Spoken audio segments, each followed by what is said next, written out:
So sorry, আজকে 5 minutes late হয়ে গেছি, সো সরি। এসো আস্তে আস্তে তোমরা জয়েন করো। সবাই আমাকে নক করছিল অলরেডি, অনেকে আমাকে টেক্সট করেছে পার্সোনালি যে দিদি তুমি কোথায়, দিদি তুমি কোথায়। আই এম এক্সট্রিমলি সরি, আজকে একটু লেট হয়ে গেছি আমি। এসো তোমরা প্রত্যেকে আস্তে আস্তে জয়েন করো, আমি একটু ওয়েট করে যাই। তোমরা সবাই জয়েন করলে তারপরে আজকে দারুণ দারুণ ভয়ের ইনসিডেন্ট শেয়ার করব ফার্স্ট চ্যানেলে, আর সেকেন্ড চ্যানেলে একটা খুব লেন্দি মর্মান্তিক একটা ঘটনা, যেটা আমি আমার শ্রেয়া সেনগুপ্তাচার্য ব্লগস চ্যানেলে বলবো, যেহেতু ওটা অনেকটা বড়, একটাই গল্প থাকবে। আর বাকি এখানে জমজমাট ভূতের গল্প থাকছে, 4টে গল্প বলবো আজকে, ঠিক আছে? আচ্ছা, হাই আন্টি, আমি সিনচিনি চলে এসেছি। Thank you Sinjini. Good evening. Rita Ghosh লিখছেন, কৌশিক নন্দী লিখছে জয়েন্ট, থ্যাংক ইউ।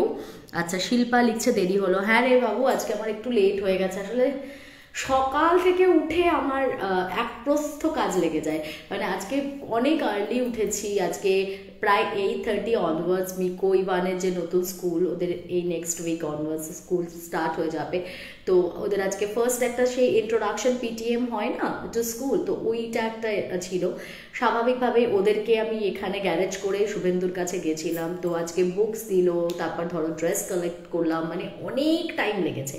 12টার সময় এসে, আমি জানি না তোমাদের নিশ্চয়ই সবার ঘরে অন্তত একটা ভালো মোড় থাকে যে কিছু না পারলেও অন্তত চিকেন বা মাটন বাড়িতে নিয়ে আসলে তোমার ধুয়ে নুন হলুদটা তো লাগাতে পারে, বাট আমার বর আনফর্চুনেটলি সেটাও পারে না। ও জাস্ট ওটাই নিয়ে রেখে দিয়েছে। আমি এসে 12টা 12:30টায় এসে চাটা খেয়ে তারপর নিজে আবার সব ধুয়ে স্টার্ট করেছি, তখন আমি সবটা শুরু করেছি। তারপর আমি নিজে এত টায়ার্ড হয়ে গেছিলাম, একটু রেস্ট করে আবার রাতের ডিনার প্রিপেয়ার করে কমপ্লিটলি, বিকেলে আবার স্ন্যাক্সে লুচি ভেজে দিয়েছি, লুচিটাও ভেজে দিয়ে তারপর তাদেরকে খাইয়ে তারপর নিজে রেডি টেডি হয়ে তারপরে এসে বসা। তো বুঝতে পারছিস তো, এই এতগুলো কাজ সেরে এসেছি, তাই সেই জন্য আমি একটু কনসিডারেশন চেয়ে নিচ্ছি তোদের কাছে যে প্লিজ আমাকে ক্ষমা করে দে, আজকে 5 মিনিটস আই এম লেট। এখানে এসে একা হাতে সবটা করতে গিয়ে বুঝতে পারছি কত ডিফিকাল্ট হয় হাউস হোল্ড স্টাফসগুলো। আগে মনে হতো যে আহা কত ইজি, কত সুখের, এখন মনে হয় ছেড়ে দে মা, কেঁদে বাঁচি।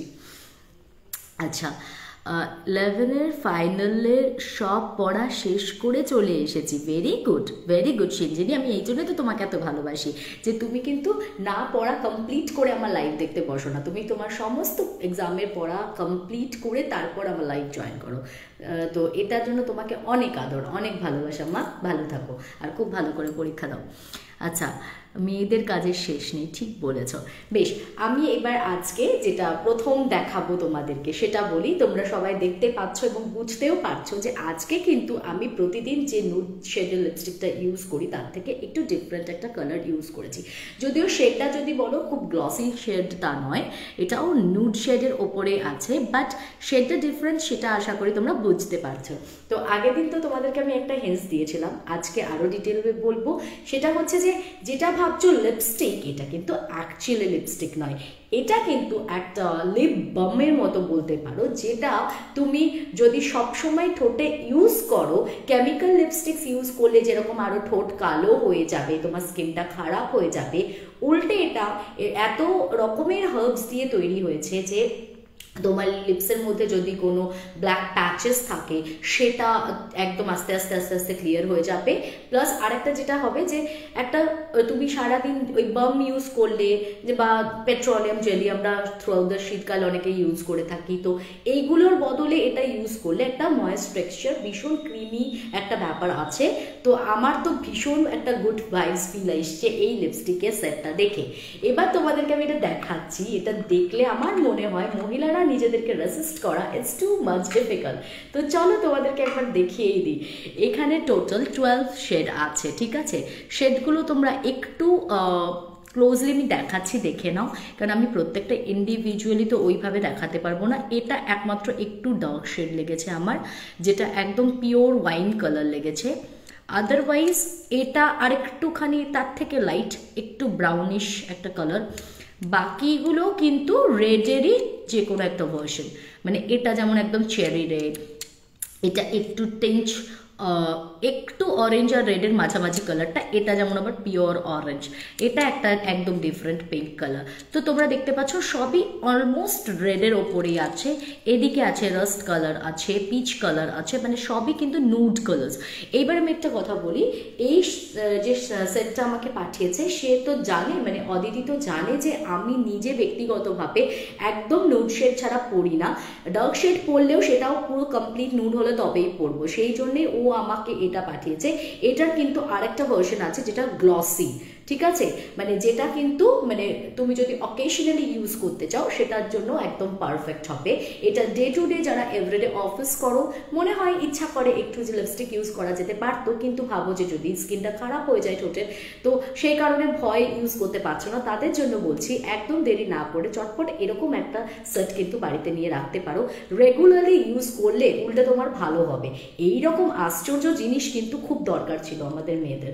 আরও একটা ব্যাপার, আমরা ছোট বাচ্চাদের ক্ষেত্রে ভীষণ ওভার প্রোটেক্টিভ হই এবং আমরা বারবার বলি না এত ছোট বয়সে তোমরা লিপস্টিক ইউজ করবে না, নন অবভিয়াসলি সেটা আমি ফ্যাশন সেন্সটা তো খুব একটা ভালো লাগে না দেখতে, বাচ্চাদের খুব বেশি লিপস্টিক পরলে ওই একটু রবীন্দ্র জয়ন্তীর প্রোগ্রাম করছে কিংবা সরস্বতী পুজো দিন শাড়ি পরেছে পরলেও দ্যাটস ওকে, এক্সকিউজ মি, কিন্তু আদারওয়াইজ একটা বাচ্চা যদি সবসময় লিপস্টিক পরে থাকে সেটা দেখতে অড লুক লাগে। তো সেই কারণে আমি বলবো না কি বাচ্চাদেরকে তোমরা ডেফিনেটলি রেগুলারলি তো পড়াবে না, কিন্তু বাচ্চাদের জন্য এটা কিন্তু একদম হার্মলেস, এটা পড়ানো যেতে পারে।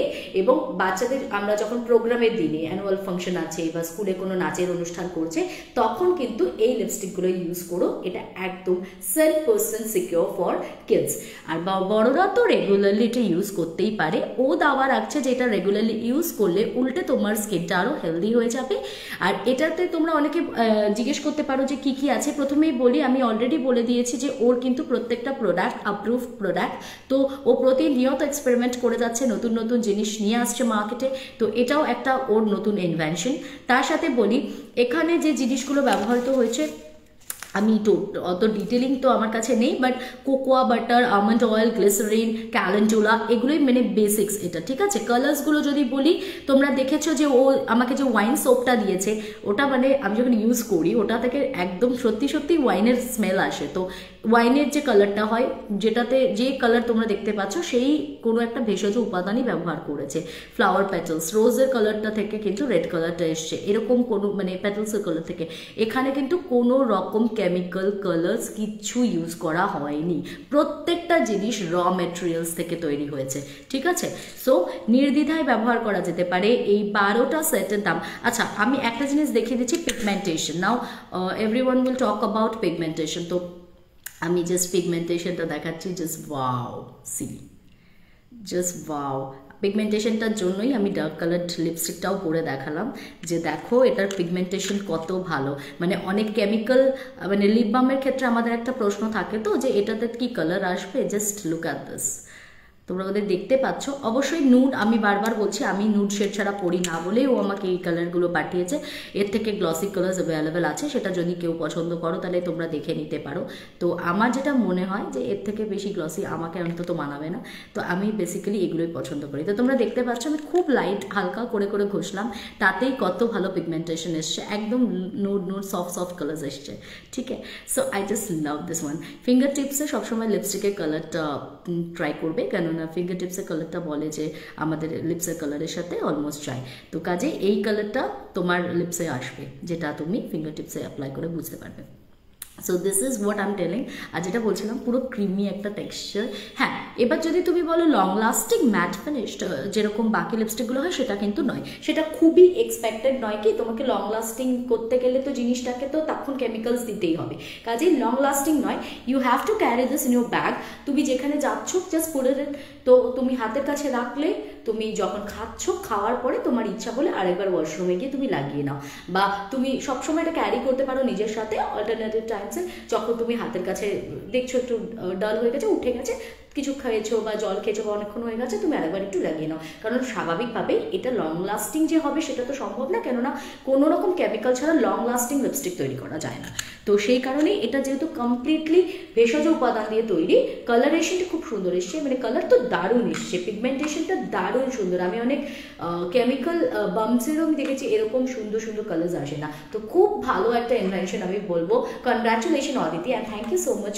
এটা একটা দারুণ দারুণ জিনিস তুই আমাদের সকলের জন্য মন খুশি করে দিয়েছিস। এইবারে আসি প্রাইসটা, সেটা শুনে তো সবাই মাথা ঘুরে পড়ে যাবে আর বলবে আজকেই একটা অর্ডার করে ফেলবো। 350, এই 12টা সেটের দাম অনলি 350, যেখানে আমরা একটা যে কোনো শেডের নর্মাল একটা লিপস্টিকের কস্ট আমাদের এসে যায় 500 to 600, তার নিচে তো কোন লিপস্টিক আসে। যাই হোক, তো হাসে আর একটু মানে নন ব্র্যান্ডেড কিছু ভালো লিপস্টিক্সও আছে, চলে আসে সেগুলো, বাট ব্র্যান্ডেড লিপস্টিকের ক্ষেত্রে সবই 500 থেকে স্টার্টিং। তো এইরকম 12টা লিপস্টিকের সেট, তাও এত সুন্দর সুন্দর, আর এই নুড শেডের এই ব্যাচটা আমি বলবো অন্তত আমার মনে হচ্ছে প্রত্যেকটা কালার তুমি ইউজ করে ফেলতে পারবে, একটা কালারও এমন নেই যেটা তুমি ইউজ করতে পারবে না, ঠিক আছে। তো আমার মনে হয় আমি নিজেও আজকে এখন যে কালারটা পরে আছি সেটা হচ্ছে প্রবাবলি দিস ওয়ান, এইটা, এই কালারটা, এইটা আমি এখন লিপসে দিয়ে আছি, ঠিক আছে। তো আমার তো মনে হলো যে প্রত্যেকটা কালার ভীষণ রকম ইউজফুল, একটা কিনলে তুমি পুরো ফুল বক্সটা চুটিয়ে ইউজ করতে পারবে এবং একদম রেগুলার ওয়্যারের জন্য পারফেক্ট। এরও গ্লসি একটা টাচ আছে, সেটা তোমরা যদি কেউ চাও সেটা একবার দেখে নিয়ে অর্ডার করতে পারো। সেটারও এরকম 12টারই সেট থাকবে, সেটারও বোধহয় 350 প্রাইস থাকবে। ওটাতে সম্ভবত শিয়া বাটার টাটার কিছু একটা এক্সট্রা অ্যাড অন এক্সট্রা দিয়ে দেয়, যেটাতে আরও বেশি জিনিসটা আর কি গ্লেড করে, দ্যাটস ইট। বাট আমার লিপস্টিকের ক্ষেত্রে যেহেতু আমি নিজে ম্যাট ফিনিশ পছন্দ করি, আমার মনে হয় এটা হচ্ছে বেটার রেকমেন্ডেশন। সো 350, এটার কিন্তু সিঙ্গেল পিস কখনো সেল হবে না, সেটাও মেনশন করে দিয়েছে আমাকে। হ্যাঁ, এটা একটাও কেউ ওর কাছে চাইবে না, একটাও দেবে না, নিলে পুরো বক্সটা নিতে হবে এবং এটার বক্সটার দাম আছে 350। এটা বাচ্চারাও একদম চোখ বন্ধ করে ইউজ করতে পারে। সো তোমরা যারা অর্ডার করতে চাও ওকে তোমরা কল করবে 8017925435। I repeat 8017925435, 8017925435। চটপট চটপট ফোনটা তোলো আর চটপট ওকে একটা করে টেক্সট করো আর বলো যে এরকম একটা খুব কাজের জিনিস, যেটা আমাদের মেয়েদের খুব ফেভারিট জিনিস, পাঠিয়ে দাও আমার কাছে। চলো এবার একদম আর কথা না বাড়িয়ে চলে যাবো গল্পে। ও খুব সুন্দর করে আমাকে ডিটেলিংটাও করে দিয়েছে, এটা আমার খুব ভালো লেগেছে, যে ডিটেলসটা বলে দিলে না খুব ভালো হয় আমার। আমি সেই জন্য যারাই প্রোডাক্টস পাঠাই আমি বলি সব কিছু দাম থেকে শুরু করে সব মেনশন করে দিবি, সো দ্যাট আমার বলতে খুব সুবিধা হয়। এটা খুব আনফর্চুনেট ব্যাপার, আমি জানি না আকাশকে আমি দেখতে পাচ্ছি না। আকাশ মানে যে আমার ছেলের পাঞ্জাবিটা বানিয়ে দিয়েছিল না আমাকে এই বছর, ওই ছেলেটি যেদিনকে আমার সাথে লাস্ট সরস্বতী পুজোর আগের দিনও কথা হলো, তার পরের দিনই আমি যখন ইভানের ফটোগুলো আপলোড করলাম দেখলাম ও কোনো কমেন্ট করছে না, তখন আমার একটু অবাক লাগলো। তো তারপরে আই কেম টু নো যে ওর মা সাডেনলি হঠাৎ কোনো কিছু না মারা গেছেন আর কি। আমার খুব খারাপ লেগেছে। তো আজকে দিনটা আমি এমনি ব্যস্ততাতেও ছিলাম, প্লাস ধরো তোমার একটা মানুষের বাড়িতে এরকম একটা ক্রাইসিস মোমেন্টে আমার হট করে একজন আউটসাইডার এই মোমেন্টে ফোন করাটা ঠিক কতটা জাস্টিফাইড হবে আমি বুঝতে পারছি না, সেজন্য আমি কলটা করিনি। আকাশকে আমি লাইভেই এই জন্য জানাচ্ছি যে ও যদি পরবর্তী কোনো সময় আমার লাইভটা দেখে তাহলে ডেফিনেটলি ও যেন এইটুকুনি মানে বোঝে বা রিয়েলাইজ করে যে শ্রেয়াদি সত্যি করে, মানে আমার খুব খারাপ লেগেছে নিউজটা শুনে। আমি অবশ্যই কাকিমার আত্মার শান্তি কামনা করি, উনি যেখানে থাকুন খুব ভালো থাকুন, আমরা প্রত্যেকেই সেটা উইশ করছি। অ্যান্ড উনি খুব ভালো ছিলেন, খুব ভালো রান্না করতেন কাকিমা। আমার একটা অতৃপ্ত আশা রয়ে গেল, কেন কি কাকিমা আমায় বলেছিলেন, মানে কাকিমা আকাশকে বলেছিলেন যে শ্রেয়াদিকে একদিন ডেকে খুব সুন্দর করে খাওয়াবেন, সেটা আমার পেট আর নেই আমার সেটা কপালে, কিন্তু আমি সবসময় মৃত্যুটাকেও খুব পজিটিভলি নিই, অত্যন্ত নেওয়ার চেষ্টা করি। তো সেই কারণে কাকিমার সাথে কখনো না কখনো আমার দেখা হবে এবং আমি নিশ্চয়ই ওনার হাতে কখনো না কখনো খাবো, এই জন্মে না তো পরের জন্মে সেই। বাট আমি সত্যি খুব আমার কষ্ট হয়েছে, খারাপ লেগেছে, কিন্তু আমি ওকে ফোনটা করিনি। আমি আগামীকাল ওকে ফোনটা করব। আমি চাইছিলাম যে একটু বাড়ির মানুষগুলো ধাতস্থ হয়ে যায়, কারণ তারাও নানান ব্যস্ততার মধ্যে থাকেন, তো সেই সময় আমি ফোন করে একটা বিরক্তকর ব্যাপার হতে পারে, সেই জন্য আমি আর সেই সাহসটা দেখাইনি আর কি। আমারও মাঝে মাঝে মানে মনে হয় যে মানে ভাবছিলাম যে করা উচিত ছিল, বাট আজকে আমি সেটা সাহস করে উঠতে পারিনি আর কি। একটু খারাপ লাগছিল আমার যে তারা নিজেদের কাজে ব্যস্ত, আমি যখন ফোন করে ডিস্টার্ব করবো কি হবে ব্যাপারটা। যাই হোক, এবার আমি স্টোরিতে যাচ্ছি। তো ফার্স্ট আজকে যে স্টোরিটা বলবো সেটা আমাকে পাঠিয়েছে সম্মিতা সেন। আচ্ছা, সম্মিতা, কি ডিফারেন্ট একটু নামটা। আচ্ছা, সম্মিতা সেনের প্রথম যে গল্পটা আমি বলবো সেটা একটা মারাত্মক ভয়ানক গল্প। এটা ওর ছোট পিসির মেয়ে, ওর এক পিস্তুত দিদির সাথে ঘটা ঘটনা। ওর ছোট পিসির মেয়ে, ওনার নামটা আমি মেনশন করছি না, ও বারণ করেছে। তো তারা একটা মানে মানে এই জন্য বারণ করেছে কারণ উনি কালনা হাই স্কুলের সম্ভবত একজন উচ্চ মাধ্যমিকের টিচার আর কি, মানে হাই স্কুলের টিচার। আচ্ছা, তো উনি কালনা হাই স্কুলের একজন হাই স্কুল টিচার, এবং ওনার বাড়ি বোধহয় সম্ভবত পান্ডুয়া বলে একটি এরিয়াতে। তো পান্ডুয়া থেকে কালনার ডিস্টেন্সটা প্রবাবলি অনেকটাই হবে, সেই কারণে রেগুলারলি ওনার আবার একটা ছোট বাচ্চা আছে, সেই বাচ্চাটা আবার 3 years old। তো বেসিক্যালি ওনার কালনাতে হচ্ছে বাপের বাড়ি, মানে ওদের ছোট পিসির বাড়ি হচ্ছে কালনাতে। তো মেয়েটি ওইখানে কালনাতে থাকাকালীনই জবটা পেয়েছিল, ওখানেই জবটা কন্টিনিউ করছিল। তারপরে ওর বিয়ে হয়, বিয়ের পরে ওই বাচ্চা হয়েছিল যখন, তখন ম্যাটারনিটি লিভে মনে হয় 2 বছরের জন্য এই বাড়িতেই ছিল, পান্ডুয়াতে ওর অসুবিধা হয়নি। এবার বাচ্চাটা যখন 3 বছর হয়েছে, আস্তে আস্তে এবার ওকে আবার জয়েন করতে হয়েছে। পান্ডুয়া থেকে ওর রেগুলারলি কালনা পর্যন্ত যাতায়াত করতে খুবই অসুবিধা হচ্ছিল। আর সম্ভবত ওনার হাজবেন্ডেরও কিছু একটা কর্মসূত্রে কালনাতে খুব যাতায়াতের ব্যাপার আছে। তো দুজনের ক্ষেত্রেই কি হতো, যদি ওরা কালনাতে কোনো একটা বাড়িতে থাকে তাহলে ওদের সবটা সামাল দিতে অনেক বেশি ইজিয়ার হবে। সেই কারণে ওরা তখন ডিসাইড করে যে ঠিক আছে, তাহলে আমরা ওখানে একটা বাড়ি ভাড়া দেখি। তো একটা বাড়ি ওরা ভাড়া নেয়। বাড়িটার একটু আমি বলে দিই স্ট্রাকচারটা কিরকম। ধরো তোমার উঁচু পাঁচিল দিয়ে একটা বিরাট বাউন্ডারি করে ঘেরা রয়েছে। একটা তুমি এন্ট্রান্স দিয়ে ঢুকছো, লোহার গেট আছে, সেখান দিয়ে ঢুকে বাহাতে একটা সরু রাস্তা চলে গেছে, আর তারপরে বিল্ডিংটা স্টার্ট হচ্ছে। যেদিক দিয়ে সরু রাস্তাটা চলে গেছে সেটা গিয়ে মিশেছে হচ্ছে পেছনের দিকে একটা বিরাট বড় পুকুর আছে, যে পুকুরে ওই বাড়ির ওনারের মাছ চাষ হয়। তো সেই পুকুরটা পরে হচ্ছে ওই সাইডের রাস্তাটা দিয়ে চলে গিয়ে, আর একদম এবার এই বিল্ডিংটা যেটা আছে সেটা পেছনের দিক ওই পুকুরটা, সামনের দিকে হচ্ছে পরপর তোমার এন্ট্রেন্সটা হচ্ছে একটু এগিয়ে গিয়ে, মানে দুটো রুমকে ক্রস করে। প্রথমেই একটা রুম একদম রাস্তার ধারে, যে রুমটা এবার উঁচু পাঁচিল বলতে পাঁচিলটা কিন্তু খুব উঁচু নয়, মানে কতটা উঁচু বলবো, একটা মানুষের অর্ধেক হবে, একটা 6 feet মানুষের অর্ধেক হবে। কাজেই কেউ যদি সাইড দিয়ে এরকম রাস্তা দিয়ে যায়, সে কিন্তু পাঁচিলের ওপাশে বিল্ডিংটা দেখতে পাবে। তো ওদের একদম বাইরের দিকের একটা ঘর, তার ভেতর দিয়ে আর একটা ঘর, আর তারপরে হচ্ছে ওদের একটা ছোট্ট ডাইনিং স্পেসের মতন। ওই ডাইনিংটার সামনেই হচ্ছে দরজা ফোটানো, যেখান দিয়ে হচ্ছে এই মেন বিল্ডিংটার এন্ট্রান্স। আর ওই ডাইনিংটার পরেই হচ্ছে, মানে ডাইনিংটা সোজা কানেক্ট করছে একটা রান্নাঘর। ডাইনিং এর সাইড দিয়ে উঠে যাচ্ছে একটা ওদের ওপরে সিঁড়ি। ওপরে বোধহয় দোতলাটা সেভাবে কনস্ট্রাকশন কিছু নেই, একটা বোধহয় রুম আছে, যেটা ওই রুফটপ রুম যেরকম হয় ওরকম একটা ছোট্ট রুম আছে, আর তার সঙ্গে বোধহয় একটা বড় ছাদ আছে। এবার বলি ওদের, তার মানে কি হলো, ধরো রান্নাঘরের সামনে কিছুটা ডাইনিং স্পেসের ওপেন স্পেসটা দেখা যাচ্ছে, আর ওই স্পেসটারই সাইড দিয়ে কিন্তু সিঁড়িটা উঠে গেছে। ওখানে কিন্তু মানে ডাইনিং হিসেবে ওরা ওটা ব্যবহার করে, সিলিং ফ্যান ট্যান লাগানো আছে, মানে ওটা একটা ছোট্ট ডাইনিং টাইপের। তো এই হচ্ছে ওদের ছোট্ট একটা ওই 1.5 তলা মতো বাড়ি। আর তার ঠিক আরো কিছুটা স্পেস ছেড়ে দিয়ে এগিয়ে গিয়ে আরেকটা বিল্ডিং আছে, মানে একদম সেপারেট আর একটা বাড়ি, সেটাও একটা ওরকম ছোট্ট 1 তলা আর একটা ওরকম 1/2 তলা করা মতো বাড়ি। সেখানে ওনারের ওয়াইফ এবং তাদের একটু মেন্টালি ডিসেবলড একজন ছোট্ট বাচ্চা ছেলে আছে।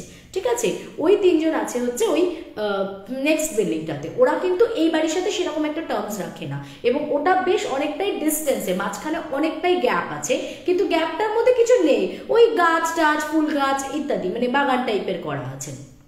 ওরা আর এই বাড়িটা কিন্তু পুরো আইসোলেটেড, এদের ওরা খুব একটা আসা যাওয়া করে না, আর এদেরকেও খুব একটা গিয়ে এন্টারটেন করা পছন্দ করে না। মানে বুঝতে পারে যে ভাড়াটা তুমি বাবা ভাড়াটার মতো থাকো, ওই সবসময় বাড়িওয়ালার ঘরে একটু গল্প করতে বা কথা বলতে চলে আসা, এইসব ব্যাপারগুলো ওরা খুব একটা পছন্দ করে না, একটু রিজার্ভ প্রকৃতির। কিন্তু যেহেতু ওদের খুব বাজেটের মধ্যে, খুব অল্প মানে বেশ একটা বাজেট ফ্রেন্ডলি দামেই বাড়িটা পেয়ে গেছিলো, স্বাভাবিকভাবেই যেগুলো কম দামে পাওয়া যায় সেগুলোতেই আমরা দেখি অন্যরকম ব্যাপার ট্যাপার থাকে। আর পেছনের দিকের পুকুরটা বলেছিল, আপনারা ওই দিকটা অতটা যাবেন না, কারণ ওইখানে আমাদের মাছটা চাষ হয়, আর ওই পাশটাতে কোথায় বাচ্চা আছে, পিছল টিছল পড়ে টড়ে যাবে, তো ওই দিকটা আপনাদের ব্যবহার করার দরকার নেই। আপনারা শুধু এই মানে বাড়িটার বিল্ডিংটার কার্পেট এরিয়াটুকুই আপনাদের, বাকি বাগান টাগান কোথাও আপনাদের অত যাতায়াতের দরকার নেই। এবং ওরা একটু ওরকমই রিজার্ভ টাইপের, যে বাচ্চাটা গিয়ে যদি একটু খেলে তাহলে ওদের আপত্তি, এরকম একটা ব্যাপার।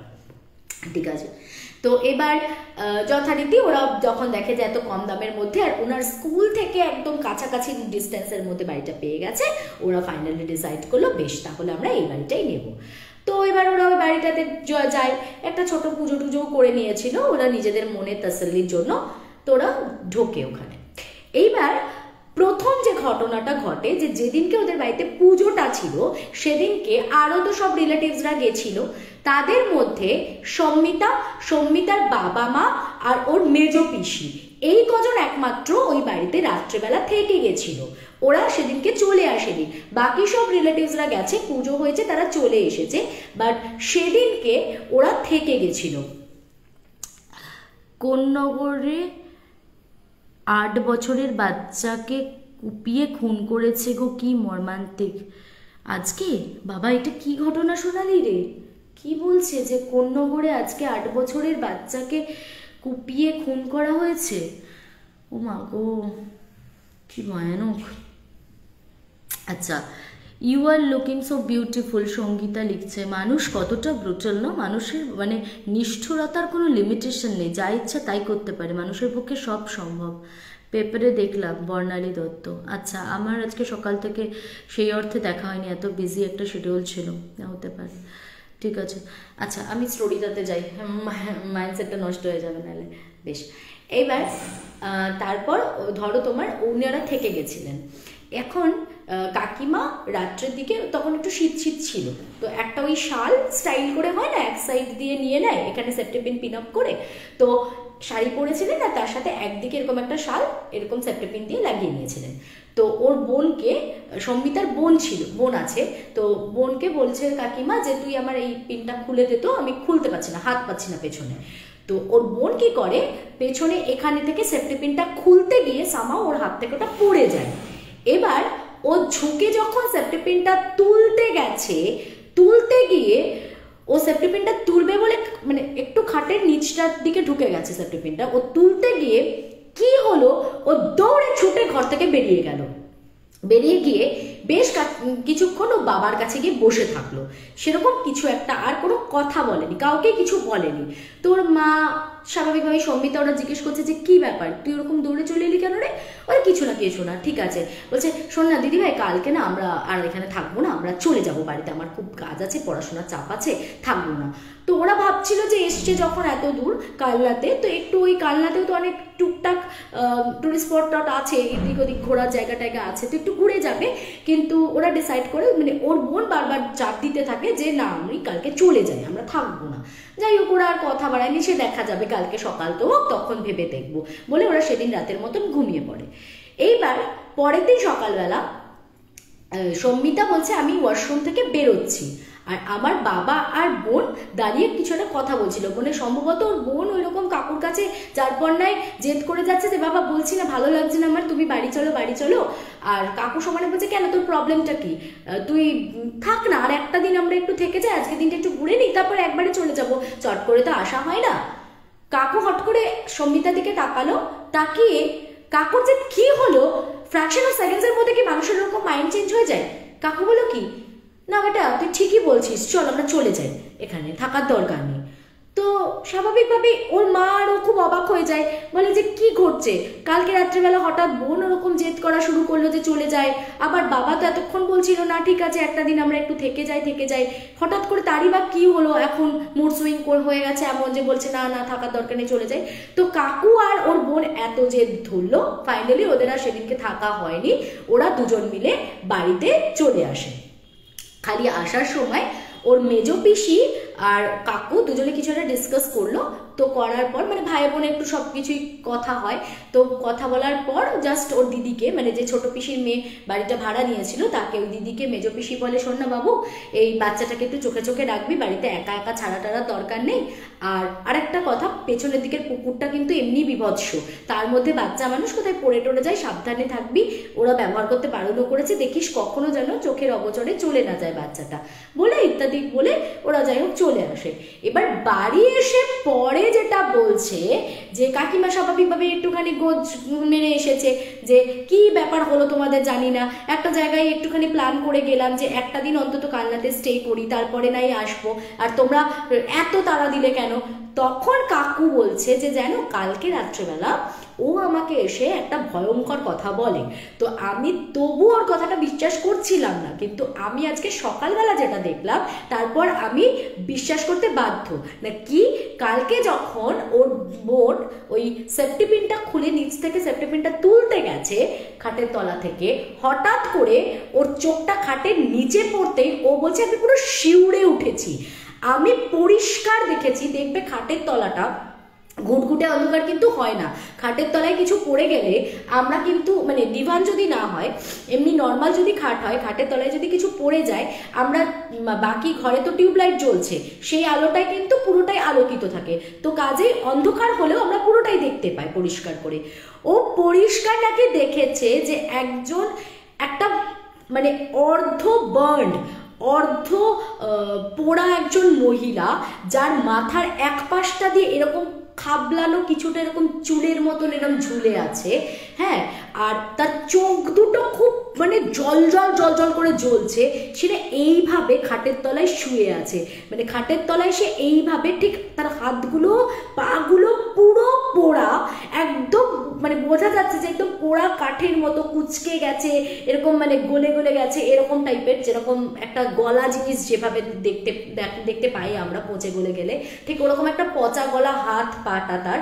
ও ওই মানে টুকু মানে কতক্ষণ ওর লেগেছে, ও নিচু হয়েছে, ওর বুঝতে বিষয়টা সময় লেগেছে 10 সেকেন্ডস, ও আর হাতরে সেফটিপিন তোলা রেখে ও দৌড় মেরেছে ওইটুকুর মধ্যেও, যেটা চোখে পড়েছে এক পলকে যে পুরো এইভাবে সেই জিনিসটা শুয়ে আছে, আর জিনিসটা কটকটে দুটো ওরকম গোল গোল চোখে ওর দিকে তাকিয়ে, মানে একদম ডাইরেক্ট আই কন্ট্যাক্ট হয়েছে ওর, আর মুখের ওপর এই কর্নার পোর্শনটা থেকে মাথার একটা গোছা চুল আর কি, সেটাও পোড়া চুল আর কি, মানে বোঝা যাচ্ছে পুরো সাদাটে অ্যাশ অ্যাশ ধূসর কালারের হয়ে গেছে, তো ওই রকম মুখের ওপরে এসে জিনিসটা পড়ে আছে ওর, আর এইভাবে ওটা শুয়ে আছে। তো ওটাও দেখেছিল, সেটাও কাকুকে হালকা করে এক্সপ্লেন করে, যেহেতু সম্মিতার কাকিমা যথেষ্ট ভীতু তো ওই জন্য ওদেরকে আর বলেনি। বাবাকে এটা বলাতে উনি কিন্তু প্রথমে এটা বিশ্বাস করেননি, প্রথমে বলছিলেন তোর কোনো মনের ভুল হয়েছে, বিষয়টা চেপে যা।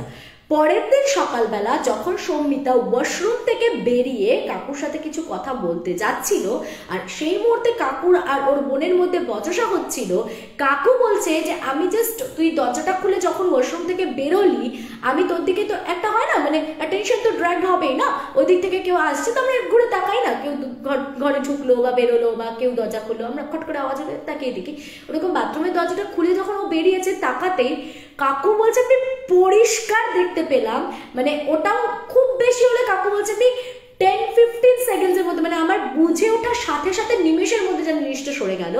আমি পরিষ্কার যেটা দেখেছি যে ও যে বর্ণনাটা দিয়েছে পুরো পচা গলা, একটা মানে একটা পাশ কিন্তু পুরো ন্যাড়া মাথা যেরকম হলে হবে ওরকম, একটা পাশে খালি একটু এই সামনের দিকটা করে কর্নার করে এরকম এক থোকা চুল, সেটা এরকম মুখের ওপর দিয়ে কোনোভাবে ঝুলছে খুব বিকৃতভাবে, আর পুরো জিনিসটা পচা গলা, তার চোখ দুটো পুরো কটকট করে জ্বলছে, বলে না মানে একটা ইয়ালোইশ টিচ ইয়ালোইশ ভাবে ওটা জ্বলছে। বলছে এটা কিন্তু সকালের ঘটনা, এটা কিন্তু একদম সকালবেলা ও তখন স্নান করে বেরোচ্ছে, মানে কটা হবে তখন, খুব বেশি হলে 10টা সাড়ে 10টা বাজে, আগের দিন ও দেখেছে না রাত্রেবেলা 9টা সাড়ে 9টায় তখন হবে, বাট পরের দিনের ঘটনাটা সকালবেলা 10টা সাড়ে 10টার সময় কাকু ওই সেম জিনিসটা দেখে, এবং সঙ্গে সঙ্গে ওরা ডিসাইড করে যে না আমাদের ওটা ছাড়তে হবে। তো তারপর স্বাভাবিকভাবেই ওরা ভাবছে যে তাহলে কি দিদিকে জানাবো, মানে ওই বাড়িটাতে কি কোনো এমন কিছু হতে পারে যে কিছু আছে যেটা ওদের জন্য ক্ষতিকারক হতে পারে। তো কাকু বলছে দেখো এক তো ওরা সারাদিন বাড়িতে থাকে না, কেননা বাচ্চাটাকে ওই বাপের বাড়িতে কান্নার মানে বাপের বাড়ির কাছেই নিয়েছিল দিদি ঘর ভাড়াটা, বাচ্চাটাকে ওইখানে ওর মার কাছে রেখে দিত, ছোট পিসির কাছে, আর ওরা দুজনে অফিসে বেরিয়ে যেত, সন্ধ্যাবেলা আবার দিদি স্কুল থেকে ফেরার সময় নিয়ে চলে আসতো। এবার সারাদিন তো থাকে না, রাত্রিটুকুনির ব্যাপার, এত কষ্ট করে সেলামি চেলামি দিয়ে একটা ঘর ভাড়া পেয়েছে, আবার বলে একটা মনে খুঁত কাটাবো, যদি কোনো অসুবিধা হয় তারাও তো একটা এতদিন ধরে থাকতে থাকতে তাদেরও তো কোনো অসুবিধা হবে, হলে নিশ্চয়ই চলে আসবে। দেখো আমাদের মনের ভুল তো এটা নয়, বাট কিছু একটা তো ওই বাড়িতে আছে, আমি একদম শিওর, এবং যেটা কিন্তু ওদের জন্য ক্ষতিকারক হতে পারে। বাট বলতে কিরকম লাগছে, ওরা বিশ্বাস করবে কি করবে না, যাই হোক। তো তবু নাকি ওর মা দু একবার ওই দিদিকে ফোন করে একটু হিন্টস দিচ্ছিল যে বাবা তুই আর একটা বাড়ি দেখিস, সেই বাড়িটার না কেমন যেন একটু স্পুকি, মানে ভালো লাগছিল না বাড়ির অ্যাম্বিয়েন্সটা, কোথাও গিয়ে যেন খুব গুমোট, বা কোথাও গিয়ে খালি মনে হচ্ছিল কেমন যেন গা ছমছমে একটা ব্যাপার আছে। তো তখন না দিদি কিন্তু জিনিসটাতে সায় দিল, দিদি কিন্তু এটা বলছিল যে হ্যাঁ ঠিকই বলেছো গো, মানে ওর সম্পর্কে মামি হচ্ছে, তখন বলছে হ্যাঁ গো মামি ঠিকই বলেছো, জানো তো আমারও এটা মনে হয়েছে যে বাড়িটা কিন্তু খুব গা ছমছমে, কিন্তু কি বলতো এখন আমাদের বাজেট ফ্রেন্ডলি এই রেঞ্জে এরকম এতটা মানে ভালো একটা কাছাকাছির মধ্যে, তার মধ্যে এতটুকু ভাড়া, তার মধ্যে আবার এতখানি একটা পুরো বাড়ি নিজেরা এনজয় করতে পারছি, তো সব মিলিয়ে একদম পারফেক্ট না। তো বলছে আমি এটা ছেড়ে দিতে চাইছি না। যাই হোক, তো ওরা একটু না না করছিল বলে ওরা বিশেষ কিছু জোর দেয়নি বা বলেনি।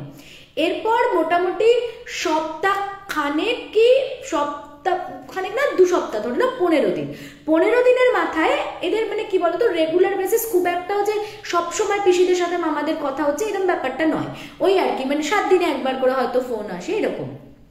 তো 15 দিনের মাথায় একবার ছোট পিসিকে ওর মা ফোন করে যে কি গো দিদি কেমন আছো না আছো, তো তখন বলে জানো তো ওরা ওই বাড়িটা ছেড়ে দিয়েছে। তো তখন বলছে কেন ছেড়ে দিল কেন, বলে আর বলো না, মানে কি যে ওই বাড়িতে হয়েছে এই 15 দিনে তোমাদের বলে বোঝাতে পারবো না, বলে বলো কি হয়েছে। তো তখন উনি এক্সপ্লেন করেন যে প্রথম যে ঘটনাটা ঘটে যেদিনকে ওরা তো চলে এলো, তারপর 3-4 দিন সবকিছু ঠিকঠাক ছিল, কোনো অসুবিধা হয়নি। তারপর ওই ধরো 5-6 দিনের মাথাতে মানে 1 সপ্তাহের মধ্যেই যা ঘটনা ঘটেছে, তার বেশি দিন ওরা ওখানে থাকতেই পারেনি। তো কি হয়, প্রথম একদিন ওই জামাইবাবুর ফোন থেকে মাঝরাতে কালনাতে ওর বাপের বাড়িতে মানে ওর ওই ছোট পিসির ফোনে ফোন এসছে, তখন বাজে রাত্রির প্রায় 1:30-2। তো ফোন আসতে ফোনটা রিসিভ করেছে খুব স্বাভাবিকভাবে, শাশুড়ি দেখছে জামাইয়ের ফোন থেকে ফোন এসছে, মানে রীতিমতো 2টোর সময় রাত্রির ফোন আসলে কি হবে, আমাদের বুকটা ছ্যাত করে উঠবে যে ওরে বাবা রে কি এমন ঘটলো রে বাবা, এত রাতে কেন ফোন করেছে। তো স্বাভাবিকভাবেই তার ফোনটা রিসিভ করেছে, এবার ওপাশ থেকে দেখছে কি এরম একটা আওয়াজ, এবং আওয়াজটা না কোনো টেকনিক্যাল ইস্যুর আওয়াজ নয়, আওয়াজটা কেউ মানে হচ্ছে কেউ করছে একটা মানে এই একটা ঘটঘকে আওয়াজ, সেই জিনিসটা কেউ করছে ওপাশ থেকে ফোনে এরকম। তো এটা শুনে স্বাভাবিকভাবেই খুব ভয় পেয়ে যায় এবং সঙ্গে সঙ্গে ফোনটা কেটে দেয়, কেটে দিয়ে তারপর উনি ডাকেন পিসেমশাইকে, পিসেমশাই উঠে বসে বলে মনে হয় কোনো টেকনিক্যাল ইস্যুর কারণেই হবে, একটা কাজ করো তুমি ওদেরকে রিং ব্যাক করো। তো উনি যখন রাত্রিবেলা আবার রিং ব্যাক করেছেন, সঙ্গে সঙ্গে এবার মাঝরাতে ফোন বেজে উঠেছে, জামাই ফোন ধরে বলছে কি হ্যাঁ বলুন কি হয়েছে, কোনো বিপদ হয়েছে। তখন বলছে বিপদ হয়েছে মানে তুমি তো ফোন করলে, আমি তো তাই জন্যই তোমাকে আবার ফোন করছি যে তোমাদের কোনো বিপদ আপদ হয়েছে, রাত্রি 2টোর সময় ফোন করছো কেন। তখন বলছে না তো মা আমি তো ফোন করিনি। বলছে কি বলছো তুমি ফোন করোনি, দেখো তুমি প্রায় 30 সেকেন্ড মতো ফোনটা ধরা ছিল, তুমি ওপাশ থেকে কোনো কথা বলছো না, একটা বিকৃত আওয়াজ আসছে দেখে আমি ফোনটা কেটে ভয়ে আবার রিং ব্যাক করলাম, দেখো তুমি। ফোনটা কেটে যখন চেক করছে দেখছে সত্যি সত্যি ঠিক তার 5 মিনিট মানে আগে ওই ফোনে কল লিস্টে দেখছে ওনার শাশুড়ির নামটা রয়েছে, ফোন গেছে এবং তাতে কিন্তু ফোনটা রিসিভড হয়েছে এবং 30 সেকেন্ডসের কল হিস্ট্রিটাও দেখাচ্ছে। এইবার কথা হচ্ছে গিয়ে জামাইবাবুটা বলছে যে তার ফোনটা সে একটা উঁচু টেবিলের ওপরে রাত্রেবেলা রেখে ওখানে ঘুমোতে আসতো, ওদের 3 জনেরই মানে হ্যাবিট কি বাচ্চাটাকে তো ওরা ফোন দেয়ই না, আর বাকি 2 জনের যে ফোন আছে ওদের ফোনগুলো ওরা একটা টেবিলে রেখে এসে শোয়, বাচ্চাটার জন্য মাথার কাছে ফোনটা নিয়ে শোয় না, মানে ওই শুয়ে ফোন ঘাটার অভ্যেসটা বিরল এখন সমস্ত ফ্যামিলিতে, বাট ফরচুনেটলি ওদের নেই। তো সেই কারণে ওরা কি করে ওই ফোনগুলোকে ওরা টেবিলের ওপর রেখে দিয়ে আসে, টেবিলটা এতটাই উঁচু যে বাচ্চাটার কোনোভাবেই ওখানে হাত যাবে না, আর স্বাভাবিকভাবে বাচ্চাটা নেমে ওই ঘরে নেমে নিচে টেবিল অব্দি গিয়ে অন্ধকার ঘরের মধ্যে দিয়ে গিয়ে ফোন নিয়ে ফোন করবে দিদাকে রাত দুপুরে, সেটাও সম্ভব না। বাচ্চাটা লক টকও খুলতে পারে না, তাই বাচ্চাটাকে একদমই সাসপেক্ট লিস্টের বাইরে রাখা হলো। এবার ওনার মেয়ে তো আর এটা করবে না, আর করলেও সেটা মিথ্যে কথা বলবে না, তাহলে তো সে বলবে যে কোনো দরকারে কেন মাকে ফোন করেছিল। তো ও সেই হকচকিয়ে ঘুম থেকে উঠে বলছে না তো আমি তো ফোন করিনি। আর জামাইবাবু বক্তব্য হচ্ছে যে শাশুড়ির সাথে জামাইয়ের কত ফ্রিকোয়েন্টলি কথা হয়, রেগুলার তার ফোন করে না কেউ। তো বহুদিন হয়ে গেছে যে কল লিস্টে স্বাভাবিকভাবে ওনার নামটা ছিলই না, ঠিক আছে। মেয়ের সাথে কথা হতো রেগুলার, তো মেয়ের ফোনে কল লিস্টে থাকতে পারে, কিন্তু জামাইয়ের সাথে ওনার লাস্ট 3-4 দিন হয়তো কথা হয়নি। তো কাজেই তার কল লিস্টে শাশুড়ির নামটা আসাটা মানে স্বাভাবিকই নয়। তো কে যে ওই ফোনটা করলো ওরা খুঁজে পেল না, বেশ ভয় পেয়েছিল ঘটনাটাতে। এইবার পরের দিন সকালবেলা যে যার মতন অফিসে বেরিয়ে গেছে।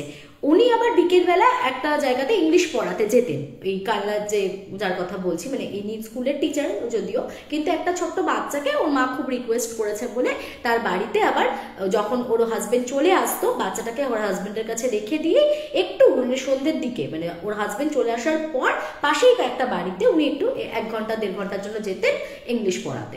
তো সেই বাচ্চাটার বাড়িতে ও গেছে, গিয়ে বলছে আন্টি সকালবেলা তুমি আমাকে দেখে ওরকম দরজাটা বন্ধ করে দিলে কেন, জানলাটা বন্ধ করে দিলে কেন? বলছে জানলা বন্ধ করে দিলাম আজকে সকালবেলা? বলছে হ্যাঁ তুমি তো জানলাটা আমার মুখের উপর বন্ধ করে দিলে। মানে বাচ্চাটা কিন্তু নেহাত ছোট নয়, বাচ্চাটা কোথায় 6-7-এ পড়ে এরকম হবে। তো সেই বাচ্চাটা যেটা বলছিলাম যে ওদের বাড়ির যে ফার্স্ট রুমটা, সেই রুমটা বললাম না যে একদম রাস্তার ধারে, একটু গ্যাপ একটা রাস্তা আছে, তারপরে পাঁচিলের ওপাশ দিয়ে যদি কেউ হেঁটে যায় সে কিন্তু এপাশে বিল্ডিংটা দেখতে পাবে। এবার ওই আগেকার দিনে দেখবে নেট বসানো বাড়ি জানলাগুলোতে, আমার না আজকে গলাটা ভীষণ একটুখানি প্রবলেম করছে, হ্যাঁ, তো একটু তোমরা ডিস্টার্ব হতে পারো, এক্সকিউজ মি প্লিজ। হ্যাঁ, এবার ওই হুড়কোগুলোতে না ভেতর দিক থেকে আমরা লাইনের দড়ি টাঙিয়ে দিতাম, সেই দড়িগুলো জালের ভেতর দিয়ে ঢোকানো থাকতো। এবার যখন জানলা বন্ধ করার দরকার পড়তো ওই দড়িগুলো টেনে বন্ধ করে চিটকিনি লাগিয়ে দেওয়া হতো। তো এই প্রসেসটা কিন্তু ফলো করা হতো সব বাড়িতেই, আগেকার দিনে সমস্ত দেখবে বাড়িগুলোতে এরকম নাইলনের দড়ি দেওয়া থাকতো জানলাতে। তো এদেরও এই সিস্টেমটা ছিল। স্বাভাবিকভাবে বাচ্চাটা যখন যাচ্ছে দেখছে জানলাটা খোলা, তো ওর মাকে বলেছে যে মাম্মাম তাহলে কি আজকে আন্টি কি স্কুলে যায়নি, দেখো আন্টির জানলাটা খোলা। তো ওনাকে অনেকক্ষণ ধরে ও আন্টি আন্টি আন্টি আন্টি করে ডাকছিল। তো ভেতরটা যেহেতু অন্ধকার ছিল, বাইরে ডে লাইটে ভেতরগুলো ঘরের ভেতরটা পুরো ঘুপচি অন্ধকারই লাগছিল, কে সেটা বুঝতে পারেনি, কিন্তু মোটামুটি বললো যে 5-10 মিনিট এরকম হয়তো ডাকাডাকি করেছে, বা 5-10 মিনিট হয়তো হবে না, 5 মিনিট মতো ডেকেছে এরকম ও আন্টি করে বাচ্চাটা হয়তো ডেকেছে। তারপরেই নাকি কেউ একটা ভেতর থেকে এরকম দাম করে জানলাটা এরকম দড়িটা টেনে বন্ধ করে দিল, সেটাও বুঝতে পারলো। তোর মা বললো চলো আমরা চলে যাই। তো তখন ও বলছে আমরা কি করে বন্ধ করবো, মানে আমরা তো কেউ বাড়িতে ছিলাম না সেই সময়, ওনার হাজবেন্ডও বেরিয়ে গেছে, বাচ্চাটা তো দিয়ার কাছে থাকে, আর স্বাভাবিকভাবে উনি তো গেছেন স্কুলে, তো তাহলে কে বন্ধ করবে, ঘরে তো তখন বাড়িতে তো কেউ ছিলই না তখন। বলছে না, তো ওর মাও কনফার্ম করছে, মা বলছে কিন্তু দিদি আপনি বলছেন, কিন্তু আমরা তো এটা ঘটনাটা ঘটলো, আমিও খানিকক্ষণ দাঁড়িয়েছিলাম যে তাহলে আপনার সাথে একবার দেখা করে নেবো আর কি।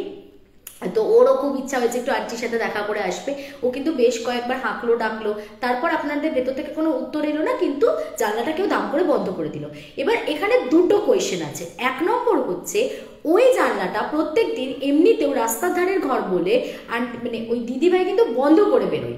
দিদি বলছে যে আমার তো এমনিতেই জানলাটা বন্ধই থাকে, জানলাটা আপনারা খোলা কি করে দেখলেন, কারণ আজও আমি এসে জানলা খুলেছি, মানে জানলাটা কিন্তু এমনিতেও বন্ধই থাকে, তাহলে ওরা জানলাটা খোলা কি করে দেখলো। আর যদি বা কোনো কারণে ধরে নিচ্ছে ও ভুলে গেছিল, খোলা ছিল কিছু একটা, তাহলে সেক্ষেত্রে আবার ভেতরে তো কেউ ছিলই না ওই টাইমে বাড়িতে, ওটাকে টেনে বন্ধ করলো কে। এবার তার থেকে বড় কথা হচ্ছে যে মানে উনি যখন বাড়িতে ঢুকেছেন তখন কিন্তু জানলাটা ওরকম বন্ধ কন্ডিশনে উনি বন্ধ করে বেরিয়েছিলেন, আর উনি এসে দেখেছেন বন্ধ। বাচ্চাটার মাটাও তো মিথ্যে কথা বলবে না, না যে জানলা খোলা ছিল, কেউ একটা এরকম দাম করে টেনে বন্ধ করে দিল। এতটা ইলিউশন কি হবে, বাচ্চাটাও হবে, বাচ্চাটার মারও হবে। এটা একটা খুবই ভাবনা ওদের মধ্যে সৃষ্টি করে যে এতটা কি করে ভুল বলতে পারে কেউ। তো এই দুটো ঘটনা ভীষণ সারপ্রাইজিং ছিল, এবং এগুলো কিন্তু একদম ধারাবাহিকভাবে পরপর ঘটছে।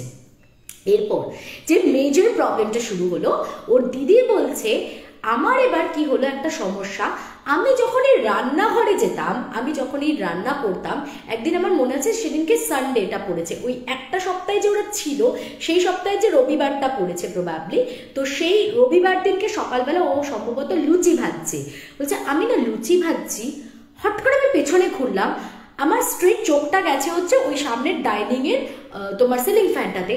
আমার খালি একটা ভেতর থেকে তীব্র আওয়াজ আসছে, আমার মনে হচ্ছে আমি ছুটে বেরিয়ে যাই, গিয়ে একটা শাড়ি বা ওড়না নিয়ে এসে সোজা ওই সিলিং ফ্যানটার ওপরে লাগিয়ে ফাঁস লাগিয়ে গলায় দড়ি দিয়ে ঝুলে পড়ি। বলছে আমি না এত তীব্রভাবে ওই আর্জটা ফিল করছি, আমি না ওটা যার সাথে না ঘটবে আমি বলে বোঝাতে পারবো না যে আমার কতটা মনে হচ্ছে যে আমি এক্ষুনি গলায় দড়ি দিয়ে নিই। আমি না রীতিমতো মানে এই ঘটনাটা আমার সাথে মিনিট 5 ঘটছে, আমি যে কনসেন্ট্রেট করে লুচিটা ভাজবো সেটাও পাচ্ছি না, লুচিগুলো পুড়ে যাচ্ছে, আমি না ভুলেই যাচ্ছি যে লুচিটা আমাকে কোন সময় তেলে ছাড়তে হবে, তুলতে হবে। আমি চিৎকার করে উঠলাম। তো আমার হাজবেন্ড আসলো, আমি বললাম কি আমার না খুব একটা স্থির লাগছে না, মানে আমার মাথাটা না কিরকম কাজ করছে না, কি সব উল্টোপাল্টা থটস আসছে, তুমি আমাকে নিয়ে একটু রুমের ভেতর চলো তো। তো ও বসাই ঘরে নিয়ে গিয়ে বলছে কি হয়েছে, জল টল খাবে? তো জল টল দেয়। বলছে আমি যখন অন্য রুমটায় চলে গেলাম তখন কিন্তু আবার আমার অনেকটা স্বাভাবিক লাগছিল। আর এরপরে এই বিষয়টা মারাত্মকভাবে মানে তৈরি হলো। কি হচ্ছে, ও বলছে আমি যখনই রান্নাঘরে ঢুকছি তখনই আমি রান্নাঘরে as soon as I enter আমার সবসময় মনে হচ্ছে যে আমার একটা তীব্র আওয়াজ আসছে যে আমাকে সমানে কেউ ইনস্ট্রাক্ট করছে গলায় দড়ি দিয়ে নে, গলায় দড়ি দিয়ে নে। এবং মানে হয়তো কানেও কেউ বলছে, আমি তা বলছি না, আমার মনে হচ্ছে যে আমাকে এক্ষুনি গলায় দড়ি দিতে হবে, আমার আর বেঁচে থাকার কোনো মানে রিজন নেই, আমার বেঁচে থাকার কোনো দরকার নেই, আমার সব শেষ হয়ে গেছে, আমাকে এক্ষুনি গলায় দড়ি দিয়ে দিতে হবে। এবং বলছে আমি প্রায় রীতিমতো মানে যতক্ষণ রান্নাঘরের মধ্যে আছি আমার খালি মানে হাত ইসফিস করছে বলা যায়, যে আমি গিয়ে এক্ষুনি দড়িটা ফাঁস লাগাই আর আমি ঝুলে পড়ি। তো আমি লাস্টে থাকতে না পেরে রাত্রেবেলা মানে এটা 2-3 দিন হওয়ার পরে ওর এমন পাগল লাগছিল, ও লাস্টে ওর হাজবেন্ডকে এটা বলতে বাধ্য হয় যে তুমি এই বাড়ি থেকে আমাকে নিয়ে চলে চলো, নাহলে কিন্তু আমি মরে যাব। তো ওর হাজবেন্ড বলছে কেন, কি হয়েছে? তখন এই ফিলিংসটাও শেয়ার করে যে আমি যে কদিন ধরে রান্নাঘরে ঢুকছি আমার খালি মনে হচ্ছে পেছন থেকে কেউ আমাকে কনস্ট্যান্টলি ইনস্ট্রাক্ট করে যাচ্ছে যে তুমি মানে গলায় দড়ি দিই নাও। আর আমার একটা প্রবল আওয়াজ আসে যে আমি গলায় দড়ি দিয়ে নিই। আমি কিন্তু এখানে এইটা চলতে থাকলে আমি কোন দিন কিন্তু দেখবে গলায় দড়ি দিয়ে নিয়েছি, আমি কিন্তু রেসিস্ট করতে পারছি না নিজেকে।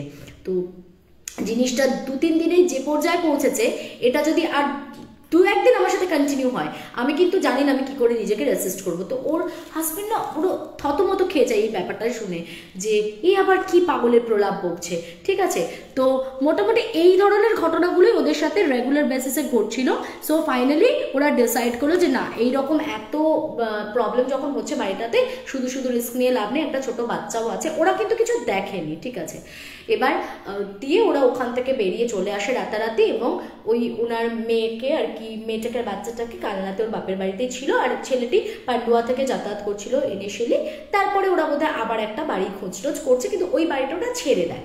এইবার ওই বাড়িটা ওরা যেদিনকে ছেড়ে দিল তার সপ্তাহখানেকের মধ্যেই শোনা যায় যে ওই বাড়িওয়ালা মানে ওদের তো চলতি পথেই পড়তো আর বাপের বাড়ির কাছেই ছিল, তো ওরা সব খবর পেত কিন্তু এই বাড়িটা, ঠিক আছে।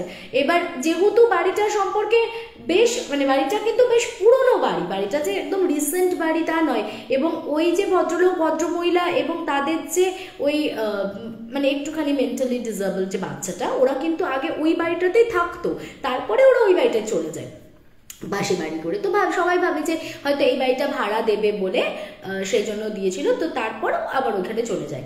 তো পরবর্তীতে অনেক মানে একটু ছানবিন করে ব্যাকগ্রাউন্ডটা ওই লোকটার খুঁজে বার করে ওই মানে কালনার যে টিচার আর কি, ওই দিদি ভাই। তো ওই দিদি বলে যে আমি আমার স্কুলের কলিগদের সাথে যখন ডিসকাস করি ম্যাটারটা, তো তখন না ওদের লোকটার নাম আমাকে একজন জিজ্ঞেস করে। তো আমাদেরই এক সিকিউরিটি ছিল, তো উনি আমাকে বলছে আপনি ওনার নামটা বলুন তো। তো নামটা যখন বলেছে, বলে ও বাবা আপনি ওদের বাড়িতে থাকতেন? তো বলছে কেন? বলছে আপনি জানেন না কানাঘুষো তো ওনাকে নিয়ে প্রচুর রটনা আছে। বলছে মানে? তো এখন নাই এই বউটার সাথে থাকে, অনেক বছর আগে ওর নাকি একটা বউ ছিল, ওর আর একটা বউ ছিল, এবং সেই বউটা মানে একটা রিউমার আছে কি যে ওকে নাকি পুড়িয়ে এই লোকটা মেরে ফেলেছে। কিন্তু যেহেতু পলিটিক্যালি না একটুখানি এই লোকটা কিরকম বলবো, একটু ইনফ্লুয়েন্সিয়াল পার্সন টাইপের, তো সেই কারণে ওকে ঠিক মানে বাগে আনতে পারেনি পুলিশ, বা পুলিশকে টাকা পয়সা খাইয়ে ও জিনিসটাকে আর কি ম্যানেজ করে নিয়েছে, ঠিক আছে। তো যার জন্য কি হয়, ও কোনোভাবে ওখান থেকে বেরিয়ে চলে আসে এবং তারপরে আবার ও সেকেন্ড ম্যারেজ করে। ইভেন এই যে নর্মাল যে বাচ্চাটা ছিল সেই বাচ্চাটা কিন্তু ওর ফার্স্ট ওয়াইফের। তো এখন এইগুলোকে এটা দিয়ে যে এটাকে ব্যাখ্যা করতে পারবে তা তো নয়, কিন্তু কোথাও গিয়ে তারগুলোকে মেলালে ওই যে সম্মিতার বাবা যখন দেখেছিল, ওরা কিন্তু দুজনেই বলছিল যে এরকম কোনো একটা পোড়া মহিলাকে দেখেছে, যার এখান থেকে খোবলানো একটুখানি চুল ছিল আর ওরকম একটা পুরো পচা গলা, মানে বার্ন পুরো বোঝা যাচ্ছিল। তো মেবি হতে পারে দুটো ব্যাপারকে ওরা পরবর্তীতে রিলেট করে। আগে ওরা চলে আসার পর সম্মিতারা ওদেরকে শেয়ার করেছে যে আমরা এই বাড়িটাতে এটা দেখেছিলাম। তো তারপর ও খোঁজ খবর লাগায় এবং তখন একটা জানতে পারে যে কিন্তু ফার্স্ট ওয়াইফটা কিন্তু এই বাড়িতে থাকতো না, ওকে অন্য কোথাও ছিল, ঠিক আছে। এই লোকটাও আগে অন্য কোথাও থাকতো। তো তারপরে সেই রিউমারটা স্টার্ট হয় এবং তারপরে এই বাড়িটাতে ওরা হয়তো কিছু করেছে, মানে জিনিসটা যখন নিজেরা ফেস করেছে, এখানে বাঁধিয়ে টাধিয়ে এখানে বন্ধ করে দিয়েছে এই জিনিসটাকে, ওরা হয়তো নেক্সট ওদের নিজেদের অন্য কোনো বাড়িতে শিফট করে গেছে, এক্সপেক্টিং দ্যাট যে হয়তো আমাদের যতটা প্রবলেম হচ্ছে অন্য কাউকে থাকতে দিলে বা অন্য কাউকে ভাড়া দিলে এই উৎপাতটা সে করবে না, সেই জন্য নিজেরা চলে গেছে, ভাবছে ভাড়া দিয়ে দিই, ভাড়াটাদেরকে হয়তো কিছু করবে না, হয়তো নিজের ভয় আছে যে আমার সাথে খারাপটা হবে। এবার আর এর থেকেও আনফর্চুনেট যেটা ঘটে যে ওই দিদিভাইরা চলে আসার এক সপ্তাহ পরে আর এক ব্যাচেলার একটি ছেলে আর তার 40-45 বছরের তার মা, ঠিক আছে, মানে বাচ্চাটা সবে পড়াশোনা শেষ করে এবারে চাকরি জীবনে ঢুকেছে আর 45 বছর মতন হবে ভদ্রমহিলার। তো ওরা দুজনে মা ছেলেতে এসেছিল। ঠিক ওই যে সিলিং ফ্যানটা যেটা ওই তোমার ডাইনিং এর ওখানে আছে, যেখানে দিদির দাঁড়ালেই বারবার মনে হতো যে আমাকে সুইসাইড করতে হবে, গলায় দড়ি দিতে হবে, কি অদ্ভুত ব্যাপার। ওই দিন 15 পরে ওরা তো তার মধ্যেই চলে আসে এবং অন্য জায়গায় শিফট করে যায়, ওরা ছেড়ে দেয় বাড়িটা, টাকা পয়সা যা গেল গেল, বাবা আমি প্রাণে বাঁচি, এইভাবে চলে আসে। তার মানে এক সপ্তাহের মধ্যে এরা ঢুকেছিল। তার 15 দিন হবে ম্যাক্সিমাম, 15-16 দিনের মাথায় ওই 45 বছরের যে মহিলাটা ওই বাড়িতে ঢুকেছিল সে কিন্তু ওই সিলিং ফ্যানটা থেকেই ওই রকম গলায় দড়ি দিয়ে সুইসাইড করে। এবার এটা সবাই মানে ধরে নিয়েছে যে ঠিক আছে, হয়তো ওদের নিজেদের মধ্যে কোনো ইন্টারনাল প্রবলেম ছিল, মায়ের ছেলেতে কোনো ঝগড়া হয়েছে বা কিছু হবে, বা ওই মহিলার অন্য কোনো ব্যাপার আছে যার জন্য সুইসাইড করেছে। কিন্তু দিদির যেটা বক্তব্য যে আমি তো এটা কাউকে কনভিন্স করতে পারবো না, না মানে এই জিনিসটা হয়তো আমার সাথে ঘটতে যাচ্ছিল, যেটা আমি ওখান থেকে পালিয়ে বাঁচলাম, সেইটাই ওনার ওপর গিয়ে কোপটা পড়লো। মানে এটা আমি যদি ওখানে আর 2-3 দিন থাকতাম আমার সাথেও এটাই ঘটতো, কারণ কি তীব্র যে টানটা আসছিল মৃত্যুর প্রতি, মানে আত্মহত্যা যারা করে এটা কিন্তু একটা গ্রেট চ্যালেঞ্জ ফর দেম, মানে এটা অ্যাকসেপ্ট করাটা অনেক বেশি চ্যালেঞ্জিং। তুমি কিন্তু নিজের গায়ে একটা আঁচড়ও বসাতে পারবে না ইন্টেনশনালি, মানে আমাকে যদি কেউ বলে নিজের হাতে একটু ব্লেড দিয়ে চিরতে আমি তাহলেই লাফাবো, ওরে বাবা রে, না না না। কিন্তু আত্মহত্যা করা মানে কি, আমি জানি আমি চলে যাচ্ছি, আমি শেষ হয়ে যাচ্ছি, ইটস আ বিগ ডিল বাবা, এটা করা খুব কঠিন কাজ। তো স্বাভাবিকভাবে একটা নর্মাল বা সুস্থ মানুষ সে যদি খুব অবসাদগ্রস্ত না হয় বা খুব বেশি কোনো কারণে তার মেন্টাল স্টেট সঠিক নেই, সেই অবস্থাতে না থাকে, তবে এরকম কিন্তু সম্ভব না হট করে কেউ আত্মহত্যা করে নেবে। তো দিদি বলছে যে এটা হয়তো কেউ কনভিন্সড হবে না, সবাই ভাববে যে এটা খুব একটা ন্যাচারাল ডেথ হয়েছে, ঠিক আছে উনি কোনো কারণে সুইসাইড করে নিয়েছেন ইন্টারনাল কোনো ম্যাটারে, কিন্তু আমি বলতে পারি যে ওটা কোনো স্বাভাবিক ঘটনা নয়। ডেফিনেটলি ওই মহিলাও ঠিক আমার মতন এই জায়গাটাই ফেস করেছে। আমি যত ব্যাপারটাকে গুরুত্ব দিয়েছি উনি হয়তো গুরুত্ব দেননি, বা হয়তো দিয়েছেন, ওনার ছেলে হয়তো সেটাকে অতটা সিনসিয়ারলি ব্যাপারটাকে নেয়নি, এবং যার জন্য আজকে এই প্যাথেটিক মর্মান্তিক পরিণতিটা ঘটলো ওনাদের সাথে।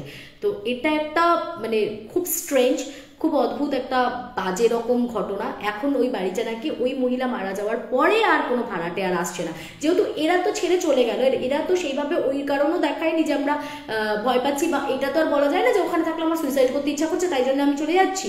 তো বলছে আমি তো কোনো কারণ দেখাতে পারিনি, আমি জাস্ট এমনিই বলেছিলাম যে আমি ওই বাড়িতে থাকবো না, আমাদের অন্য ভালো বাড়ি পেয়ে গেছি, চলে যাচ্ছি। তো যার জন্যই হয়তো পরের জন্য আবার ইজিলি চলে এসেছে। কিন্তু এইবার যখন এইরকম একটা অ্যাবসার্ড ঘটনা ঘটেছে, এখন আবার নতুন ভাড়াটে আসছে, যথেষ্টই ভয় পাচ্ছে যে যাবে কি যাবে না ইত্যাদি। তো এখনও কোনো ভাড়াটে আর নেই, এখন ওই বাড়িটা ওরকমই পড়ে রয়েছে ফাঁকা, ওই মাঝে মাঝে এসে ওরা খুলিয়ে বোধহয় মেনটেন করে, বাট কেউ আর ভাড়া নিতে চাইছে না। আর ও বলছে আমি এরকম মানে ফিল করেছিলাম। এখন পয়েন্ট অনেকগুলো যেখানে জোড়া লাগানো যাচ্ছে যে ওই পোড়া মহিলা এরকম কিছু একটা কেস আছে ওদের, যেটা কিনা এই সম্মিতার বাবা রিয়েলাইজ করেছিল। এই মহিলা ওইখানে গিয়ে সুইসাইড করলেন। আবার এও যতদিন ওখানে ছিল ও বলতো যে আমার ওই সিলিং ফ্যানটা থেকেই একটা আওয়াজ আসে যে আমি ওখান থেকে ঝুলে পড়ি। ব্যাপারগুলো কোথাও খুব মানে 2 2 4 হয়ে যাচ্ছে, সেখান থেকেই আমাদের স্টোরি লাইনটা মেক করতে হবে। আমাদের কাছে কিন্তু কোনো এভিডেন্স নেই, কারণ অলৌকিকতার বা ভৌতিক ইনসিডেন্টসের অ্যাজ সাচ কোনো মানে ওইরকম খাতায় কলমে দেখানোর মতন এভিডেন্স থাকে না। এবার মানো তো মানো, না মানো তো না মানো, বাস এটাই। হাই শ্রেয়াদি, অনেক অনেক লেট হয়ে গেল অনন্যা, পরে শুনে নিস, বেশ ইন্টারেস্টিং ছিল ইনসিডেন্টটা।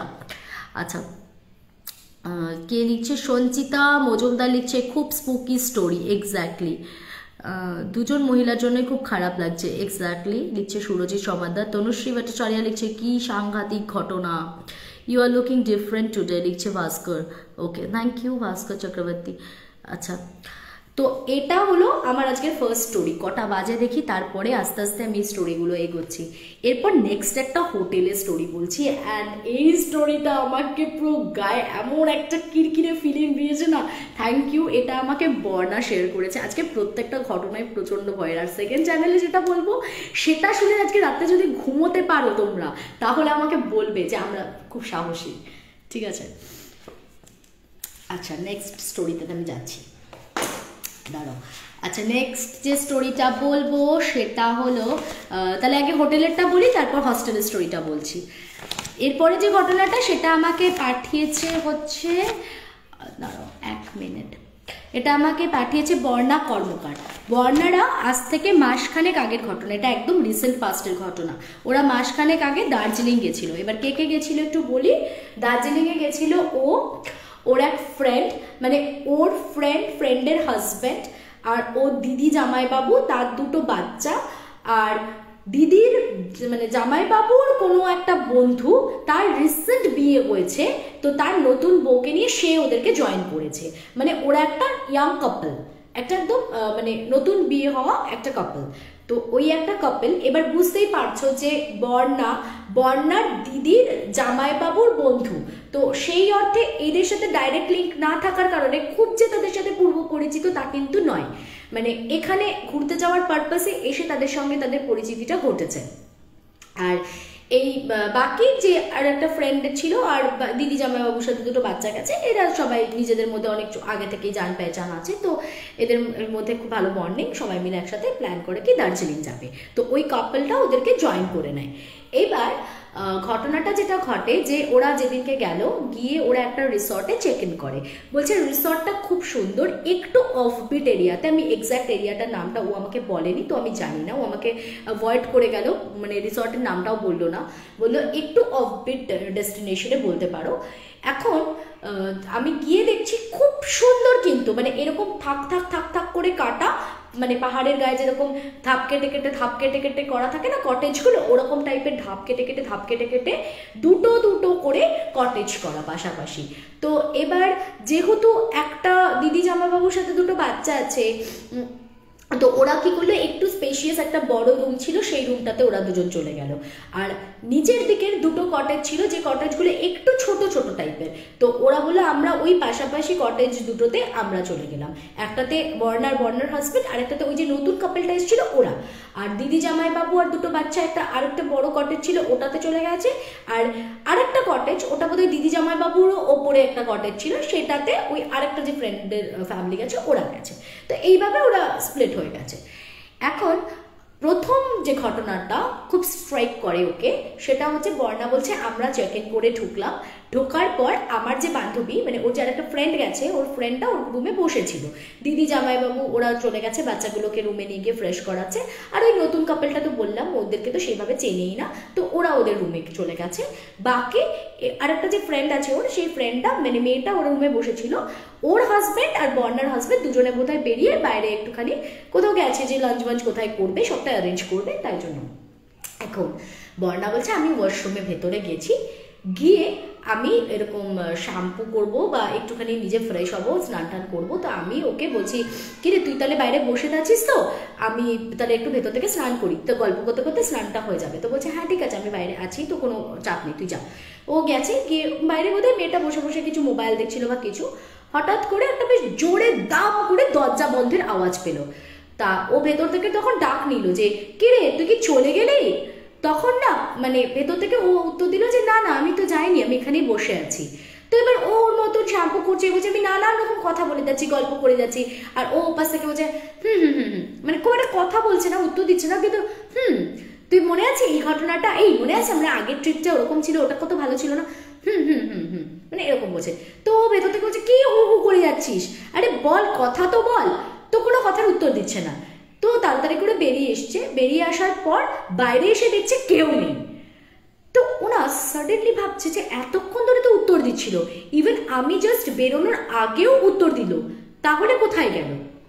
ও যখন দরজা খুলে বেরিয়ে এসে জোরে জোরে ডাকছে ওর নাম ধরে, তো ওর দিদি ওপর থেকে শুনতে পেয়ে ওকে বলছে যে ও তো নিজের রুমে চলে গেছে মনে অনেকক্ষণ আগে। বলছে মানে? বলছে হ্যাঁ। বলছে না না ও তো এক্ষুনি আমার রুমে ছিল। তখন ওর দিদি বলছে কি তোর রুমে ছিল? আমি দেখলাম ও কতক্ষণ আগে তো চলে গেছে, কেন তোর কত জোরে দরজাটা বন্ধ করলো, আমিও তো শুনতে পেলাম, তুই শুনতে পাস না? আমি এই কটেজ থেকে শুনতে পেয়ে গেলাম, তুই ওখান থেকে শুনতে পাচ্ছিস না ঘরের মধ্যে? ও তখন বুঝতে পারলো যে ওই যে ও জোরে দাম করে দরজাটা বন্ধের বেশ মিনিট 5-8 আগেও আওয়াজটা পেয়েছে, তার মানে মেয়েটা কিন্তু তখনই বেরিয়ে চলে গেছে ওর ফ্রেন্ডরা। তাহলে এতক্ষণ ধরে ওকে কন্টিনিউ যে অ্যান্সার ব্যাক করে যাচ্ছিল কেউ একজন, হু হা করে, মানে বেশি কথা বলছিল না, কিন্তু হুম হুম হুম মানে এরকম টাইপের একটা, মানে ও যেটা উত্তর দিচ্ছে সেটাতে সায় দিচ্ছে বা কথাটা কন্টিনিউ করছে, তো সেইটা ও বুঝতে পারলো যে এটা তার মানে ও ছিল না, তাহলে কে ছিল? আর ওর তো প্রচণ্ড ভয় লাগে এই ব্যাপারটাতে। যাই হোক, ও আবার ওর বন্ধুটার কাছে গিয়েও ক্রস চেকিং করে যে হ্যাঁ রে তুই কখন বেরিয়েছিস? তো বললো কেন, আমি তো বেশ জোরেই দরজাটা বন্ধ করে এই আসছি বলে বেরিয়ে এলাম। তুই বলে এলি? মানে হ্যাঁ আমি তো জোরেই বললাম যে আসছি, তুই রেডি ফ্রেশ হ, আমিও ফ্রেশ হতে গেলাম, বলে তো আমি দরজাটা বন্ধ করলাম। ও কিন্তু ও যে বলেছে যে আমিও ফ্রেশ হতে যাচ্ছি, আসছি, তুই ফ্রেশ হয়ে নে, এটারও কোনো মানে এটাও ও শুনতে পায়নি, প্লাস দরজা বন্ধের আওয়াজটাও শুনতে পেয়েছে, কিন্তু তারপরে ও কনফার্মড বলছে যে কন্টিনিউ ও কিন্তু আওয়াজ পাচ্ছিল, মানে কেউ একটা ওকে উত্তর দিয়ে যাচ্ছিল ওর কথার অ্যান্সারে। বেশ, তো এটা একটা ফার্স্ট ওর ডাউট আসে। এবার যথারীতি ও স্নান টান করে বেরিয়ে এসেছে, বেরিয়ে এসে বাথরুমে দেখছে এক থোকা চুল পড়ে। তো বলছে বাবারে, শ্যাম্পু করলাম তারপরে কি এত চুল উঠলো? তো প্রথমবারটা ওর এতটা মাথায় আসেনি, যেহেতু নিজে শ্যাম্পু করেছে, শ্যাম্পু করলে মেয়েদের চুল তো একটু ওঠে, কিন্তু দেখছি বেশ অনেকটা এক গোছা মতো চুল, আর লম্বা লম্বা চুল। বলছে এত লম্বা চুল কার? আমার তো এত লম্বা চুল নয়। তো ও তখন কি করে, ওই রুম সার্ভিসে ফোন করে এবং রুম সার্ভিস থেকে দুটো ছেলেকে ডেকে পাঠায়। একটা খুব উইয়ার্ড একটা ব্যাপার ঘটে, যেটা হচ্ছে রুম সার্ভিসের ছেলেগুলো আসে একবার ক্লিন করে একটা এরকম স্টিকের মতো দেয়, বলে কি এটা রেখে দিন, হ্যাঁ মানে মাঝে মাঝে যদি চুল টুল দেখতে পান ওটা দিয়ে এরকম তুলে ওটা কমোডে ফেলে আপনারা ওটাকে ওয়াশ করে নেবেন। মানে আমি এত টাকা দিয়ে রিসর্টটা নিয়েছি, আমি এত টাকা দিয়ে আমরা 4টে রুম নিয়েছি, কটেজ বুক করেছি, আমি নিজে হাতে করে পরিষ্কার করে ফেলবো? তো মানে ওরা এমন একটা হাব ভাবছে ওরা বারবার বারবার আসতে পারবে না। যাই হোক, ও অত গুরুত্ব দেয়নি, পরিষ্কার করে দিয়ে গেছে, দিয়ে একদম পরিষ্কার পরিচ্ছন্ন বাথরুম। ওর হাজব্যান্ড বাইরে থেকে এসে ডেকে বললো যে এই আমি না এসে ফ্রেশ হবো, চলো আগে লাঞ্চটা সেরে নি, বড্ড খিদে পেয়ে গেছে, যেটা হয় ছেলেদের আর কি। তো এবার ওরা সবাই খেতে বেরিয়ে যাচ্ছে, ও দরজাটা বাইরে থেকে টেনে লক করে বেরিয়ে গেছে। ঘরে ঢুকে এবার ও আবার ওয়াশরুমে যাবে।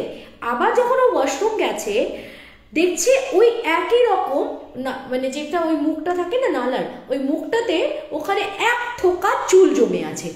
ও এবার বেশ ওর অবাক লেগেছে। ও তখন বলছে হ্যাঁ গো, আমি না প্রথমবার শ্যাম্পু করেছিলাম, তখন আমি ভেবেছি ওটা আমারই চুল হবে, তো আমি তো তারপরে রুম সার্ভিসকে ডেকে ঘর পরিষ্কার করে বেরোলাম, এখন আবার এখানে কে স্নান করলো যে এতটা চুল পড়ে আছে? এক থোকা, বলছে দিদি অল্প না, এক থোকা চুল পড়ে আছে। আমার না গাটা দেখে কেমন শিউরে উঠেছে। এবার যখন রুম সার্ভিসকে ফোন করেছে, রুম সার্ভিসের ছেলেটা বলছে শুনুন না, আপনাকে তো ওই স্টিকটা ওই জন্য দিয়ে এলাম, মাঝে মাঝে যদি এরকম কিছু প্রবলেম হয় আপনারা নিজেরা তুলে ফেলে নিন, আমাদেরকে বারবার ফোন করবেন না। তখন ওরা প্রচণ্ড রেগে গেছে, খুব স্বাভাবিক রেগেই যাওয়াটা, যে এ আবার কীরকম আচরণ করছেন আপনারা, বারবার এত নোংরা রুম, আর কিছুটা যদি অ্যাডভান্স দেওয়া হয়ে গেছে, এবার কিছু করার নেই, থাকতে তো হবে। বলছে এত নোংরা রুমের মধ্যে আমরা রয়েছি, তার মধ্যে আবার আপনারা তো তেবার দেখাচ্ছেন যে এটা আপনারা ফেলবেন না, আমরা হাতে করে ফেলবো, আমরা ট্যুরিস্ট, আমরা ফেলবো, নোংরা পরিষ্কার করবো বাথরুমের এত টাকা দিয়ে। তো যাই হোক, একটু রাগারাগি করাতে ওরা আবার সেকেন্ড টাইম এসে ফেলেছে, এবং লাস্ট টাইমও আবার বলছে যে আপনি একটা কথা বলছি, এটা মশা ঘুরছে না, দেখুন আমি একটা কথা বলছি, এই যে স্টিকটা আপনাকে দিয়ে গেলাম, তো এটা দিয়ে আপনি তুলে ওটা ফেলে দেবেন, ঠিক আছে? ওটা কিন্তু আপনি বারবার আমাদেরকে ফোন করবেন না। তো ওদের এই ব্যাপারটা খুব উইয়ার্ড লেগেছে।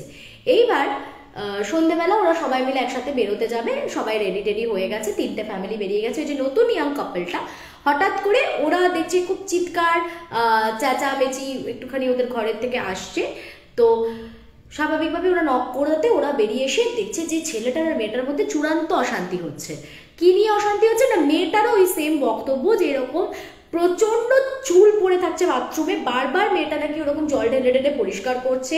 ওদেরও ওরকম একটা স্টিক দিয়েছে, তো স্টিকটা দিয়েও বারবার পরিষ্কার করছে, কিন্তু বারবার কোথা থেকে জানি থোকা থোকা চুল আসছে, ঘরের মধ্যে পোকা, মানে মেয়েটার মুডটা না খিচড়ে দিয়েছে। মানে একটা জায়গায় তুমি ঘুরতে গেছো, তোমার যদি ফ্রেশনেসটা না থাকে সেই ঘোরাটার মধ্যে, স্বাভাবিকভাবেই তোমার বিরক্ত লাগবে। এবার মেয়েটা ওই জন্য খুব রেগে গেছে যে কি একটা রিসর্ট নিয়েছো, থোকা থোকা চুল কোথা থেকে আসছে, পোকা কেন ঘরের মধ্যে এত। তো মেয়েটা না স্বাভাবিক বিহেভ করছে না। ছেলেটা বলছে ওই বা এত রাগ দেখাচ্ছে কেন, আমি কি করব?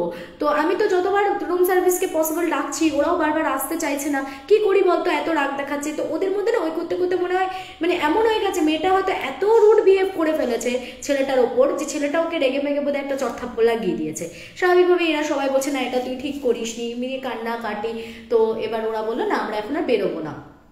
এরা বললো যে ঠিক আছে, আমরা তো অনেক পুরনো হয়ে গেছি, ওরা নতুন কাপল, ওদেরকে একটু স্পেস দিই আমরা, ওরা ওদের মতন থাকুক, ওরা ওদের মতন একটু নিজেরা টাইম স্পেন্ড করলে আমার মনে হয় যে ওটা ঠিক হয়ে যাবে, আস্তে আস্তে ধীরে ধীরে ওটা ঠিক হয়ে যাবে। ওটা নিয়ে ভেবে এত বদল হয়ে লাভ নেই, আমরা ঘুরে আসি, ওরা নেক্সট দিন আমাদের সাথে বেরোবে। তো ওরা বেরিয়েছে, বেরিয়ে ম্যান্ডালগুলো কোথায় ঘুরতে গেছিলো, ঘুরে টুরেছে। তারপর পরের দিন নাকি টাইগার হিলে যাবে বলে সেখানে সব গাড়ি টাড়ি বুক করেছে। টাইগার হিলে বেরোতে গেলে সেই তোমার ভোরবেলা 4:30 গাড়ি আসবে, সব বলা টলা হয়েছে, গাড়িটারি বুক করে ওরা এসছে, রাতে ডিনার করতে যাবে। তো তখন ওই কাপলটা বেরোলো, বেরিয়ে একটু ডিনার করলো ওদের সাথে, দিয়ে আবার ওরা রুমে চলে গেল, আর এরা যে যার রুমে চলে এসছে। এইবার মেয়েটা বলছে, মানে বর্ণার এবার যে এক্সপ্লেনেশনটা সেটা হচ্ছে, দিদি আমি ঘরে ঢুকে আমি প্রথম চেঞ্জ করে এবার আমি ওয়াশরুম যাব। আমি ওয়াশরুমে যাব বলে ভেতরে ঢুকে আমি কমোডে বসেছি, মানে ফ্রেশ হবো, রাত্রে দিয়ে আসবো শোবো। আমি পরিষ্কার বুঝতে পারছি আমার পিঠের ওপর না কেউ যদি ঝাঁকড়া চুল এরকম করে এরম করে নাড়ায়। দেবাঙ্ক আমি কিন্তু এবার একটু ব্লক করে দেবো বাবা, এতগুলো স্মাইলি। আমি এর আগে একটা খুব আমি জানি না তোমার এত হাসি কেন পাচ্ছে, আমি এর আগের দিন এটা নিয়ে একটা খুব বড় তামাশা হয়েছে, নতুন করে আর ক্রিয়েট করতে চাই না। হ্যাঁ, তো তুমি অনেকক্ষণ ধরে আমি দেখে যাচ্ছি কন্টিনিউ আননেসেসারি খালি স্মাইলিস দিয়ে যাচ্ছ। ওকে, আমি এটা তোমাকে লাস্ট টাইম ওয়ার্ন করলাম, যদি ফার্দার তোমাকে আমি দেখি আমি একটি কথাও তোমাকে বলবো না, আমি জাস্ট স্ট্রেট তোমাকে ব্লক করে দেবো। কারণ দুষ্টু গরুর চেয়ে আমার শূন্য গোয়াল অনেক ভালো। আমার একটু ডিস্টারবেন্স একদম পছন্দ হচ্ছে না আজকাল। তোমাকে এর আগেও আমি দেখেছি খুব আননেসেসারি তুমিও কথা বলো, চুপ করে গল্প শুনতে হলে শোনো, বা আমার স্টোরি রিলেটেড কোনো কথা বলতে হলে বলো, বোকার মতো হাসছো কেন? হ্যাঁ, খুব বিরক্তিকর। এক্স্যাক্টলি তোমাদের বিরক্ত লাগছে, মানে আমার কতটা বিরক্ত লাগছে দেখো। মানে এইগুলো, এই ছেলে মানুষটা হয় তুমি করো না, তুমি ছোট বলে তোমাকে ওয়ার্নিং দিলাম, নাহলে তুমি যদি এরকম বয়স্ক হতে তাহলে তোমাকে ব্লক করতাম, ঠিক আছে? কারণ বয়স্ক মানুষদের শেখানো যায় না, তুমি তো বাচ্চা, তাই তোমাকে শেখালাম, ঠিক আছে? তোমার যেহেতু এজটা কম, অ্যাজ পার ইউর ডিপি, জানি না সেটা ফলস কিনা, তাই জন্য তোমাকে আমি বললাম যে তুমি আর আমাকে যদি স্মাইলি দাও তাহলে কিন্তু আমি ব্লক করবো। ওকে, আচ্ছা। ভোলা সরকার, প্লিজ নামটা নাও, নিয়ে ফেললাম তোমার নামটা। তো কেয়ারটেকারগুলো কি লেজি না? কেয়ারটেকারগুলো ঠিক লেজি না, কেয়ারটেকারগুলোর অন্য কোনো ব্যাপার আছে, গল্প আছে।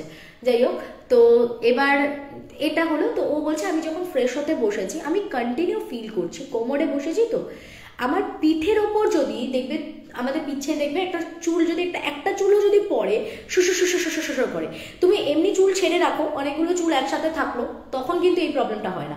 কিন্তু ধরো তুমি প্রচণ্ড গরমে ঘেমে আছো, তোমার পিঠে একটা চুল সেটে গেছে, তখন দেখবে একটা চুলে মানে একটা সুরসুরে একটা ইরিটেশন হয়। এই ইরিটেশনটা মানে এটার কথা বলা হচ্ছে। ও পরিষ্কার বলছে যে চুলটা দিয়ে না কেউ যেন পিঠের উপর না এরকম ঢেউ খেলে যাচ্ছে চুল, মানে কেউ শুশুর করছে আমার পিঠটার উপর চুলটা। তা আমি না বারবার এরকম করছি, মানে যদি পিঠের দিকে চুল থাকে তাহলে যেন আমি ওটাকে ঝেড়ে ফেলতে পারি, সেই রকম। কিন্তু না মানে হচ্ছে না ওটা আমার দ্বারা, আমি করতে পারছি না। আর আমার যেটা মনে হচ্ছে যে কোনো চুল ওখানে ওরকম আলাদাভাবে স্টিক করে নেই। কিরকম হচ্ছে বলো তো দিদি, আমার না পিঠের ওপর কেউ যদি চুলগুলোকে এরকম এরকম এরকম এরকম করে ঝাঁকড়া চুল সামনের দিকে নিয়ে এসে যদি নড়ায়, আমার পিঠে যেরকম সুড়সুড়ি লাগবে আমার ঠিক ওরকম একটা ইরিটেশন হচ্ছে। তা আমি বারবার না এরকম ধুপ ধুপ মানে পিঠের ওপর চাপড় মারছি, তো দেখলাম কিছুতেই কিছু হচ্ছে না, আমি উঠে চলে আসলাম। রাত্রিবেলা শুয়েছি, শুয়ে আমার কিছুতেই ঘুম আসছে না। আমার হাজব্যান্ড কিন্তু ঘুমিয়ে পড়েছে, আমি শুয়ে আছি। আমার সমানে মনে হচ্ছে কেউ যেন আমার মুখের ওপর দিয়ে এরকম না চুলটাকে বোলাচ্ছে।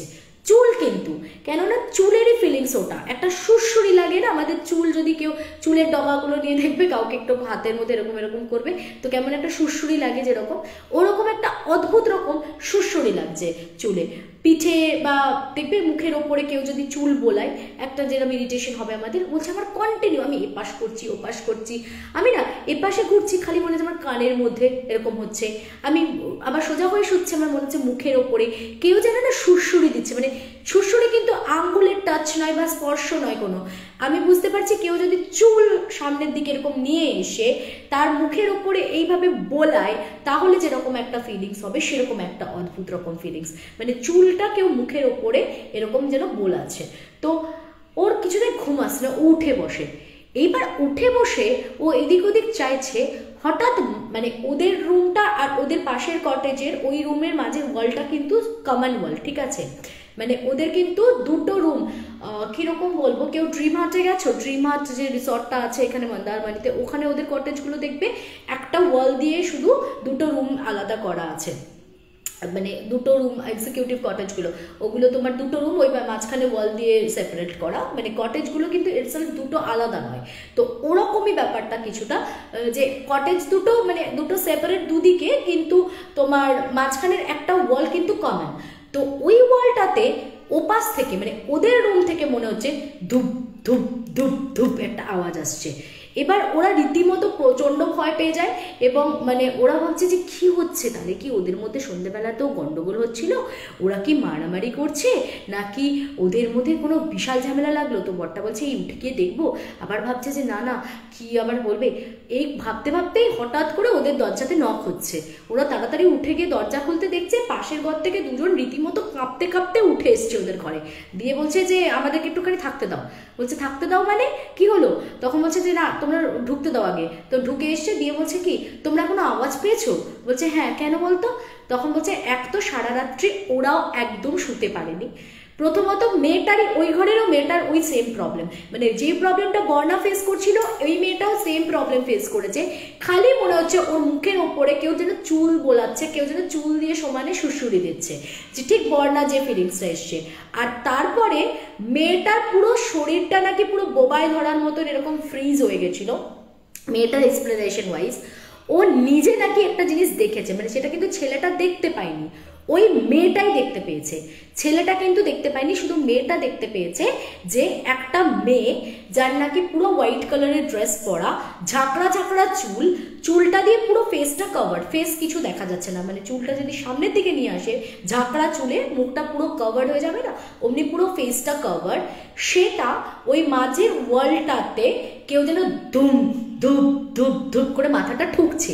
ওই যে ধুপ ধুপ আওয়াজটা ওরা শুনেছে সেটা অ্যাকর্ডিং টু হার ওই মেয়েটা দেওয়ালে মাথা ঠুকছিল তার আওয়াজ আসছে, ঠিক আছে। তো এরকম ধুপ ধুপ ধুপ ধুপ করে আওয়াজটা আসছে, ঠিক আছে। তো ইস কি ভয়ের ব্যাপার, এক্স্যাক্টলি মানে আমরা এটা শুনে যত না মানে ফিল করতে পারবো, তুই ভাব যে যারা এটা ফেস করছে রুমের মধ্যে তারা কতটা ভয় পেয়ে আছে। এইবার বউটা কিন্তু সন্ধ্যেবেলা থেকেই ওই পাশের নতুন কাপেলের ওয়াইফটা ও কিন্তু একটু আনইউজুয়াল বিহেভ করছিল, ও কিন্তু অত রুড নয়, অত ঝগড়ুটে নয়, ও কিন্তু খুব শান্ত স্বভাবের মেয়ে। সে যে কেন এতটা হাইপার হয়ে গেল, সে যে কেন অত চিৎকার করছিল সন্ধ্যে থেকে বরের ওপর, তারপরে রাত্রবেলা ও কিছুতেই শোবে না, ওর প্রচণ্ড ওরকম ভয় লাগছিল, ওর মুখের ওপর দিয়ে নাকি কেউ চুল বোলাচ্ছে এরকম সমানে বলে যাচ্ছে। তারপর ওইরা মাথাটা ধুপ ধুপ ধুপ করে ওনাকে কাকে ঠুকতে দেখেছে, ওটা বরকে এক্সপ্লেন করাতে ওর হাজবেন্ড যেটা বলছে যে আমি তো দেখতে পাচ্ছি না কিন্তু আমি তো আওয়াজটা শুনতে পাচ্ছি ধুপ ধুপ ধুপ। আমি ওটাতে ভয় পেয়ে গেছি। ওর হাজব্যান্ড বলছে আমি বুঝলাম যে আমি দেখতে পাইনি, ও দেখতে পাচ্ছে জিনিসটাকে, কিন্তু আমি আওয়াজটা তো ধুপ ধুপ ধুপ করে হচ্ছে শুনতে পাচ্ছি। এবার এরাও ভয় পেয়েছে এটা শুনে, কারণ এরা বলছে আমরাও এই আওয়াজটা শুনেছি, আমরাও আওয়াজটা শুনেছি যে এরকম ধুপ ধুপ ধুপ করে ওয়ালে ধাক্কা হচ্ছে। তো আমরা তো প্রথমে উল্টোই ভাবছিলাম যে তোদের মধ্যে কি কোনো ঝামেলা হয়েছে, যে তোমরা কি ওরকম মাথা ঠোকাঠুকি করছো লাস্ট পর্যন্ত নিজেদের। তো যাই হোক, তো ওরা বেশ খানিকক্ষণ তো ওদের রুমেই বসে আছে, কি করবে বুঝতে পারছে না, সাহস করে আবার যাবে। এদিকে তো রাতের ঘুম পুরো 12টা বেজে গেছে, রাত্রির 3টে পর্যন্ত এইসব কাণ্ড চলছে, আর 1 ঘন্টাও বাকি নেই। তো কি করবে, বর্ণা বললো আমি তো উঠে রেডি হতে শুরু করে দিলাম। আমি তো বললাম যে ভাই আমি রেডি হচ্ছি, টাইগার হিলের জন্য বেরোতে হবে যখন, এমনিতেও 4টেই গাড়ি চলে আসবে, আর শুয়ে কি করবো, রেডি হয়ে নি। তো আমি রেডি হচ্ছি, আর আমি পাশে ওদেরকে বললাম যে তোমরাও তাহলে ঘুমিও না, জেগেই থাকো, তাহলে তোমরা একটা কাজ করো, যাও গিয়ে পাশের রুমে তোমরাও আস্তে আস্তে রেডি হতে থাকো। তো ও তখনই কথোপকথনের মাধ্যমে একে অন্য জানতে পারে যে ওদের রুমেও নাকি গিয়ে থেকেই সেম প্রবলেম, বাথরুমে গেলে ওরকম থোকা থোকা চুল পড়ে থাকছে, প্লাস তোমার কোমরে বসলে ওটাও মেয়েটা বলছে যে আমার পিঠে সমানে কেউ যেন চুল দিয়ে সুড়সুড়ি দিচ্ছে। যে জিনিসগুলো বর্ণা কিন্তু রিলেট করতে পারছে। বর্ণা বলছে আমার সাথেও কিন্তু এই ব্যাপারটাই ঘটেছে, আমিও যখন কোমরে বসেছি পুরো পরিষ্কার বুঝতে পারছি যে কেউ একটা কোমরে না আমার পিঠের মধ্যে যেন এরকম পুরো চুলটা বোলাচ্ছে, সুড়সুড়ি দিচ্ছে, আর এদিকে আমার মুখের ওপরেও কেউ যেন চুলটা আমি যখন শুয়েছি সুড়সুড়ি দিচ্ছিল। তো এবার এই রেডি হচ্ছে, ওরা গেছে সাময়িকভাবে কিছুক্ষণের জন্য। এরা যখন সবাই রেডি, সকালবেলা গাড়ি টাড়ি এসে গেছে, যে যার মতন বেরিয়ে গেছে, তো ওদেরকে নক করা হচ্ছে। হঠাৎ করে ছেলেটা বেরিয়ে এসে বলছে আরে আমার ওয়াইফ না হঠাৎ খুব ঘুমিয়ে পড়েছে, ওর তো শরীরটা ভালো নেই, ও বলছে আমি আর যাবো না, ওর নাকি ভীষণ ঘুম পাচ্ছে, ও আর যেতে পারবে না। তো কি অবাক হলো। এবার ওরা না অনেক রকম ভাবছে ওরা কি একটু স্পেস চাইছে, যে যতই ও কাপেল, তো নতুন কাপেল হয়তো ওরা একটুখানি নিজেরা কিছু ইন্টিমেশন হয়তো ওদের ব্যাপার আছে, তো ঠিক আছে চলো ওদেরকে একটুখানি টাইম ছেড়ে দিই, আমরা অত খাটানোর দরকার নেই, ওরা নতুন কাপেল, হতে পারে কি ওদের একটু নিজেদের টাইম স্পেন্ড করতে ইচ্ছা করছে, বলতে পারছে না ডাইরেক্টলি, তো সেটাই নিয়ে বলছে। কিন্তু আবার রাগও হচ্ছে যে একসাথে ঘুরতে এসছো কেন তাহলে তোমরা, আর এসছো যখন তখন তো তোমাদেরকে সবার সাথে একটুখানি তাল মিলিয়ে কোঅপারেট করেই যেতে হবে। আর তার থেকে বড় কথা, আমরা তো কেউ এমনি টাইমে তোমাদের ডিস্টার্বও করছি না, তোমরা তো সবসময় ঘরের মধ্যে ঢুকেই বসে আছো, বিকেলেও বেরোলে না, সকালেও যাচ্ছ না, তাহলে কি করতে এলে তোমরা আমাদের সাথে। একটু রাগও হলো, বাট ঠিক আছে, কেউ কিছু বললো না। ছেলেটা বললো আমি আমার ভাগ শেয়ারিংটা দিয়ে দেবো, সেটা নিয়ে কোনো মানে চাপ নেই, তোমরা আমি তো আমার শেয়ারটা আমি দিয়ে দেবো, কোনো অসুবিধা নেই, কিন্তু আমরা যাবো না। যাই হোক, ওরা আর কথা না বাড়িয়ে ওরা বেরিয়ে গেছে। ওরা যখন ফিরেছে তখন বেশ অনেকটা বেলা হয়ে গেছে, ফিরে এসে দেখছে মেয়েটা পাগলের মতো হাত পা ছুঁড়ে ঘরের মধ্যে চিৎকার করছে। কি হয়েছে না, মেয়েটাকে সামলানো যাচ্ছে না। ওর হাজবেন্ড বলছে আমি অলরেডি টিকিট বুক করে ফেলেছি বাসে, আমরা বাসে বেরিয়ে যাচ্ছি, ওই মানে তোমার যে বহরমপুরের ওখান দিয়ে বাসগুলো আসে না, ওই মানে একদম তোমার দার্জিলিং থেকে ওরা পায়নি, মানে দার্জিলিং থেকে ওরা শিলিগুড়ি আসবে, শিলিগুড়ি থেকে ওখান থেকে রাতের বোধহয় বাসের টিকিট পেয়ে গেছে, ওই বহরমপুরের রুটটা দিয়ে ওরা চলে আসবে বাড়িতে। মেয়েটির বাড়ি মনে হয় সম্ভবত জিয়াগঞ্জ বা কোথায়। তো ঠিক আছে, ওরা ওই বাস টাস পেয়ে গেছে, ওরা চলে আসবে, ওরা থাকবে না।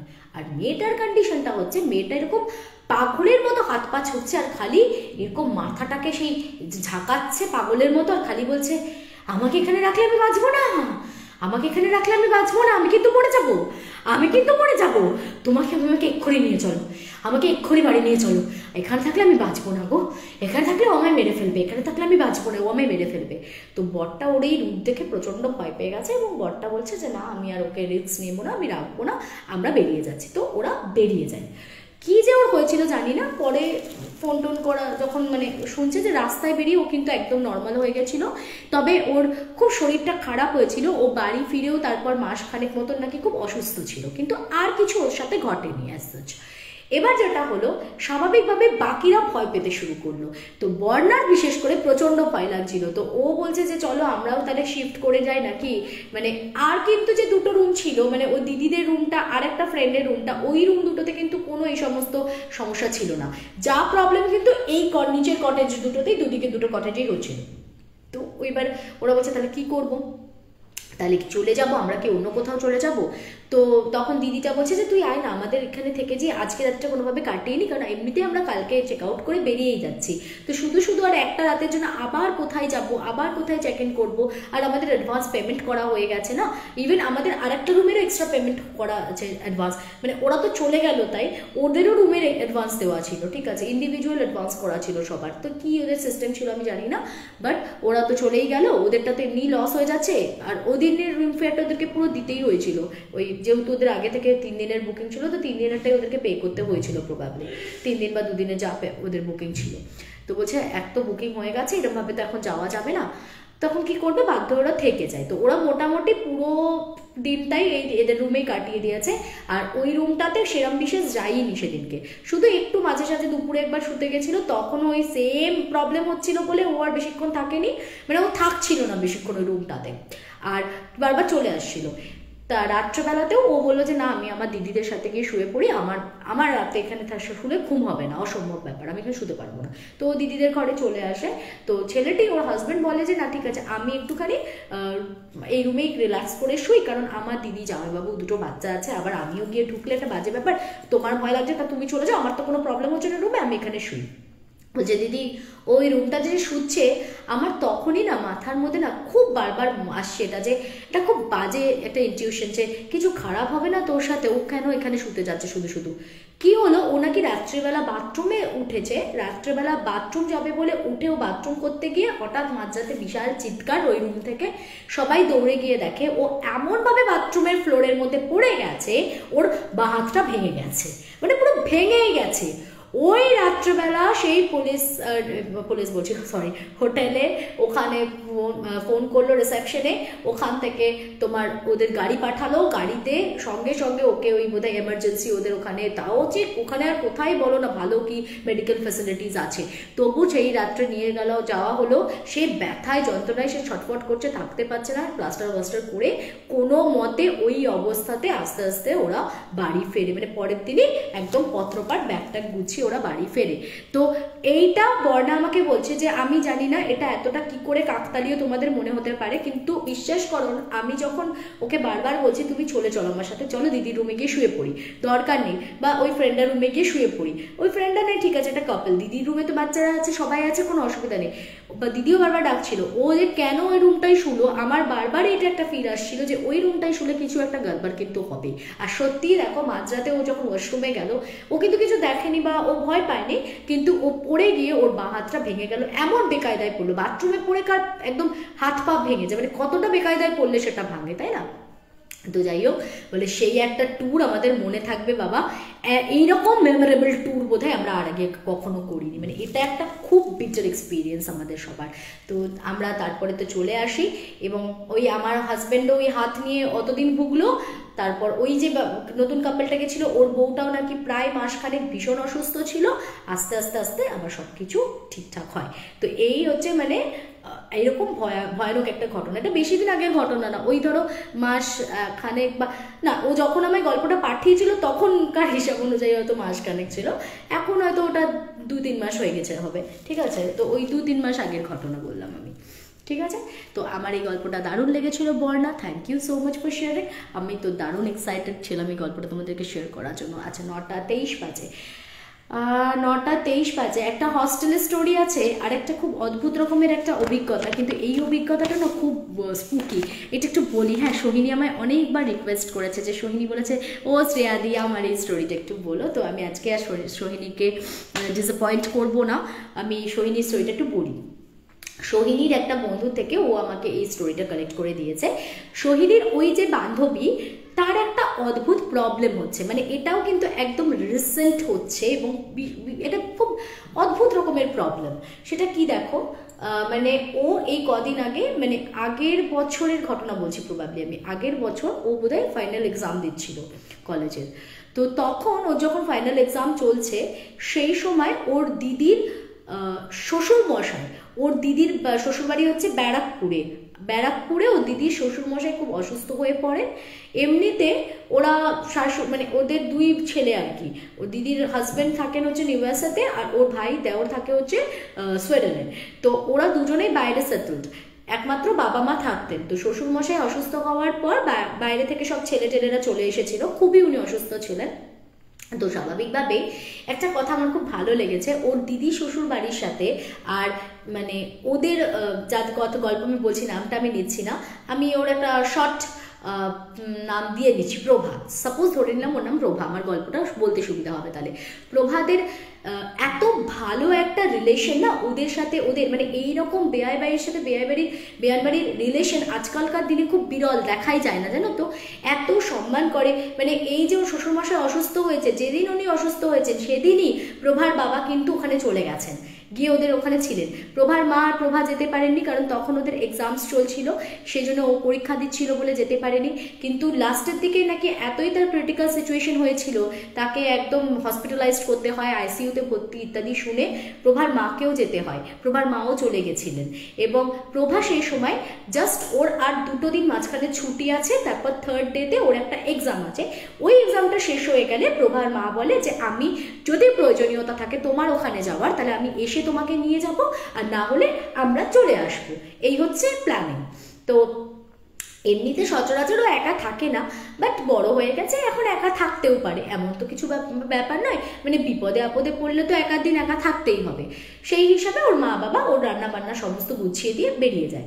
তো এবার যথারীতি ও বাড়িতে একা, বলছে আমার তারপরে 2 দিন কিন্তু ছুটি, 3rd ডেতে আমার এক্সাম আছে। প্রথম যেদিনকে ছুটির দিন, ফার্স্ট যে ছুটির দিনটা, বলছে ওর দিন না বৃষ্টি পড়ছিল, প্রচণ্ড বৃষ্টি পড়ছে, দিদি খুব সুন্দর একটা পরিবেশ, আর মাটি থেকে সেই সোদা সোদা গন্ধ বেরোচ্ছে, বাইরে একটু হালকা ড্রাজলিং, তো আমার সব মিলিয়ে এটা খুব একটা রোম্যান্টিক ওয়েদার, একটু পড়ছি আবার একটু ঘুম ঘুম পাচ্ছে, একটু নানান কথা মাথায় ঘুরছে, এইসব মিক্স অ্যান্ড ম্যাচ একটা ফিলিংস নিয়ে পড়তে পড়তে কখন আমি ঘুমিয়ে পড়েছি।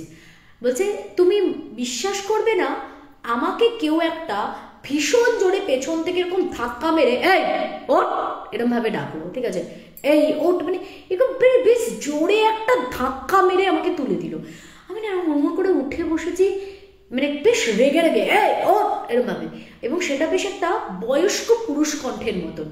আমি না ঝকমকে উঠে বসে ভাবছি এটি বাবারে কে আমাকে ডাকলো এরকম করে। যাই হোক, আমি উঠে আবার ভাবলাম আমারই মনের ভুল হবে, পড়তে শুরু করলাম, আবার জানলা দরজা চারিদিকে ভালো করে বন্ধ টন্ধ করে নিলাম। পরের দিনও আবার ঠিক যথারীতি ওরকমই, দুপুরবেলাটাই স্বাভাবিকভাবে আমাদের একটু পড়তে বসে দেখবে পড়তে পড়তে ঘুম পেয়ে যেত, এটা আমাদের প্রত্যেকেরই হতো। তো আবারও ওরকম ও পড়তে বসেছে, পড়তে পড়তে পড়তে ওর কিছুটা চোখটা অনেকটা লেগে এসছে বা একটুখানি ঘুম ঘুম পেয়ে এসছে, আবারও বুঝতে পারে এই ওঠ বলে পেছন থেকে কে একটা জোরে ধাক্কা মারলো, এবং সেদিনকে কিন্তু ধাক্কাটা এত জোরে দিয়েছে যে ও পরিষ্কার বুঝতে পেরেছে যে না, এটা কেউ ধাক্কা না মারলে এটা ওর ইলিউশন হতে পারে না, ওর ঘুমটা ভেঙে যাচ্ছে রীতিমতো। আর ও একটা বেশ গম্ভীর বয়স্ক পুরুষালী কণ্ঠ শুনতে পেল 2 দিন। তো 3 দিনের দিন যথারীতি ও পরীক্ষা দিতে গেছে, পরীক্ষার হলের বাইরেই ওর মা ডাইরেক্ট গিয়ে ওর সাথে মিট করে ওকে নিয়ে আসার কথা। যেদিনকে ও ফিরছে আর কি, ব্যারাকপুরে আসছে ওর মায়ের সাথে জিয়াগঞ্জ থেকে, সেদিনকে ও জানতে পারলো যে প্রথম যেদিনকে আর কি ওর বাবা মা দুজনেই ওকে একা রেখে চলে গেছে, মানে ফার্স্ট যেদিনকে ওই আওয়াজটা শুনেছিল কেউ ওকে ধাক্কা মেরেছিল, সেটা মানে ওই যেদিন ঘটেছিল ওই দিনকেই নাকি ওই ভদ্রলোক মানে ওর দিদির যে শ্বশুর মশাই উনি মারা গেছেন। এখন সত্যি কথা বলতে ওদের দুজনের মানে এত ভালো একটা রিলেশন ওই দুটো পরিবারের মধ্যে, ও শ্বশুরমশাইও কিন্তু ওকে খুব ভালোবাসতেন, পছন্দ করতেন। এমনকি মানে কীরকম ব্যাপার জানো, মানে যখন ওরা বাড়ি লক করে চলে গেল তখন বাড়ির মেনটেনেন্সটা যাতে একটু মাঝে মাঝে এসে খুলে সব দেখেশোনা করতে পারে, সমস্ত কিছু দায়িত্ব মানে বাড়ির চাবি অবধি ওর দিদি শাশুড়ি মা মানে ওর মাকে দিয়ে গেছিল। তার মানে বুঝতে পারছো যে কতটা ভালো বন্ডিং তাদের দুটো ফ্যামিলির মধ্যে। তো এটা রিয়েলি অ্যাপ্রিশিয়েটেবল, মানে এরকম দেখাই যায় না যে ছেলের মা এত হাম্বল যে সে ঘরের চাবিটা পর্যন্ত মেয়ের মায়ের হাতে তুলে দিয়ে যাচ্ছে যে দিদি আপনি একটু দেখে রাখবেন। মানে এটা একটা বিরল কেস, সত্যিই খুব লাকি ওদের ফ্যামিলিটা আমি বলবো। এরপর যাই হোক, এটা তো একটা ব্যাপার, মানে সেখানে আমার খুব কেন ব্যাপারটা এত টাচ করেছে, একটা খুব ইন্টারেস্টিং পার্ট। আমার মাঝে মাঝে একটা জিনিস আমাকে মাথায় খুব হ্যামার করে, আমি মাঝে মাঝে দেখি আমার শাশুড়ি মা, আমি ইভেন বাড়িতে প্রেজেন্ট থাকলে, মানে আমি কেন আমি শুভেন্দু প্রেজেন্ট থাকলেও অনেক সময় দেখি উনি উনার মেয়ের রুমটা ঘরের মধ্যে লক করে দিয়ে উনি রাস্তায় বেরোন। এটা যে কেন করেন আমি জানি না, মানে কি মাথায় চিন্তা চলে। একদিন জিজ্ঞেস করেছিলাম, বললো না কেউ যদি ঢুকে পড়ে কিছু চুরি করে নেয়। আমি বললাম যে সেটা নেই, তা সেটা তো ঢুকে পড়ে তার থেকেও বেশি কিছু হতে পারে, মানে আমারও তো কোনো ক্ষতি করে দিতে পারে। আমি তখন বললাম, ঠিক আছে তোর ক্ষতি হলে তো একটা কিছু করা যাবে, সেটা নেই হলো তোর তোর নাই ক্ষতি করলো, বাট আমার ঘর থেকে কিছু চুরি হয়ে গেল, আমি কী করবো? ও আচ্ছা ঠিকই আছে ব্যাপারটা। আমি কিন্তু ওনার সাথে খুব ফ্রেন্ডলি এবং আমি কিন্তু ওনাকে খুব পছন্দ করি। একটা ব্যাপার কি, আমারও তো ন্যাকা ন্যাকা মিষ্টি মুখের মানুষ ভালো লাগে না, মানে ওই মুখে এক পেছনে আর এক, মানে একদম ডাইরেক্ট যা বলার তুমি একদম তোমার মনের ভেতর যেটা আছে সেটাকে একদম পরিষ্কার করে বলবে, এটাই আমার খুব ভালো লাগে। And I really enjoy this, ঠিক আছে? মানে উনি কিন্তু এরকমভাবেই বললেন যে কেউ যদি বাই চান্স ঢুকে পড়ে, হ্যাঁ তুই কিছু করলে তুই চিৎকার করবি, তোর যা হলো হলো, মানে হলো হবে, আমার ঘর থেকে কিছু চুরি হলে আমি কী করবো, এরকম একটা ব্যাপার। তাই মানে আমাকে কিছু কিছু জিনিস সাথে হ্যামার করে, আমি নিজেকে রেসিস্ট করতে পারি না সেগুলো, ঠিক আছে, নো প্রবলেম। এটা আমার ক্ষেত্রে শুধু বলছি না, ছেলে বাড়িতে থাকলেও করে, মানে ছেলে বাড়িতে থাকলেও ব্লক করে যায়। আচ্ছা, তো এবার যেটা হলো যে উনি এতটাই ডিপেন্ড করেন ওদের বাড়িটাকে যে উনি এত মানে এরকমভাবে চাবি হ্যান্ড ওভার করে দিয়ে যাচ্ছেন তাদের বাড়িতে। তা এরপরে যে ঘটনাটা আসে সেই ঘটনাটা হচ্ছে, এরপর সোহিনীর যে ফ্রেন্ড ছিল, ও প্রভার কথা বলছি, তো এটা পরপর দুদিন ওর সাথে ঘটেছিল প্রথমে, এবং কাকতালীয়ভাবে যেদিনকে ওই ভদ্রলোক মারা যান সেদিনই কিন্তু এই ঘটনাটা ঘটে। কিন্তু একটা কথা আমি কিন্তু বলছি যে এটা কিন্তু প্রভা শিওর হয়ে বলতে পারছে না যে ওই ভদ্রলোকের গলায় উনি শুনেছে কিনা, মানে ওর শ্বশুর মশাই বা এরকম কারোর ভয়েসে শুনেছে কিনা। বলছে খুব গম্ভীর একটা খুব হেভি ভয়েস, একটা পুরুষ কণ্ঠ, সেটাও বুঝতে পেরেছে, সেটাও আইডেন্টিফাই করতে পেরেছে, কিন্তু মানে ওই ভদ্রলোকের গলা কিনা সেটা কিন্তু ও শিওর হয়ে বলতে পারছে না, ঠিক আছে? এটা গেল। তারপরে বললো যে এরপর মাসখানেক এভরিথিং ওয়াজ ফাইন।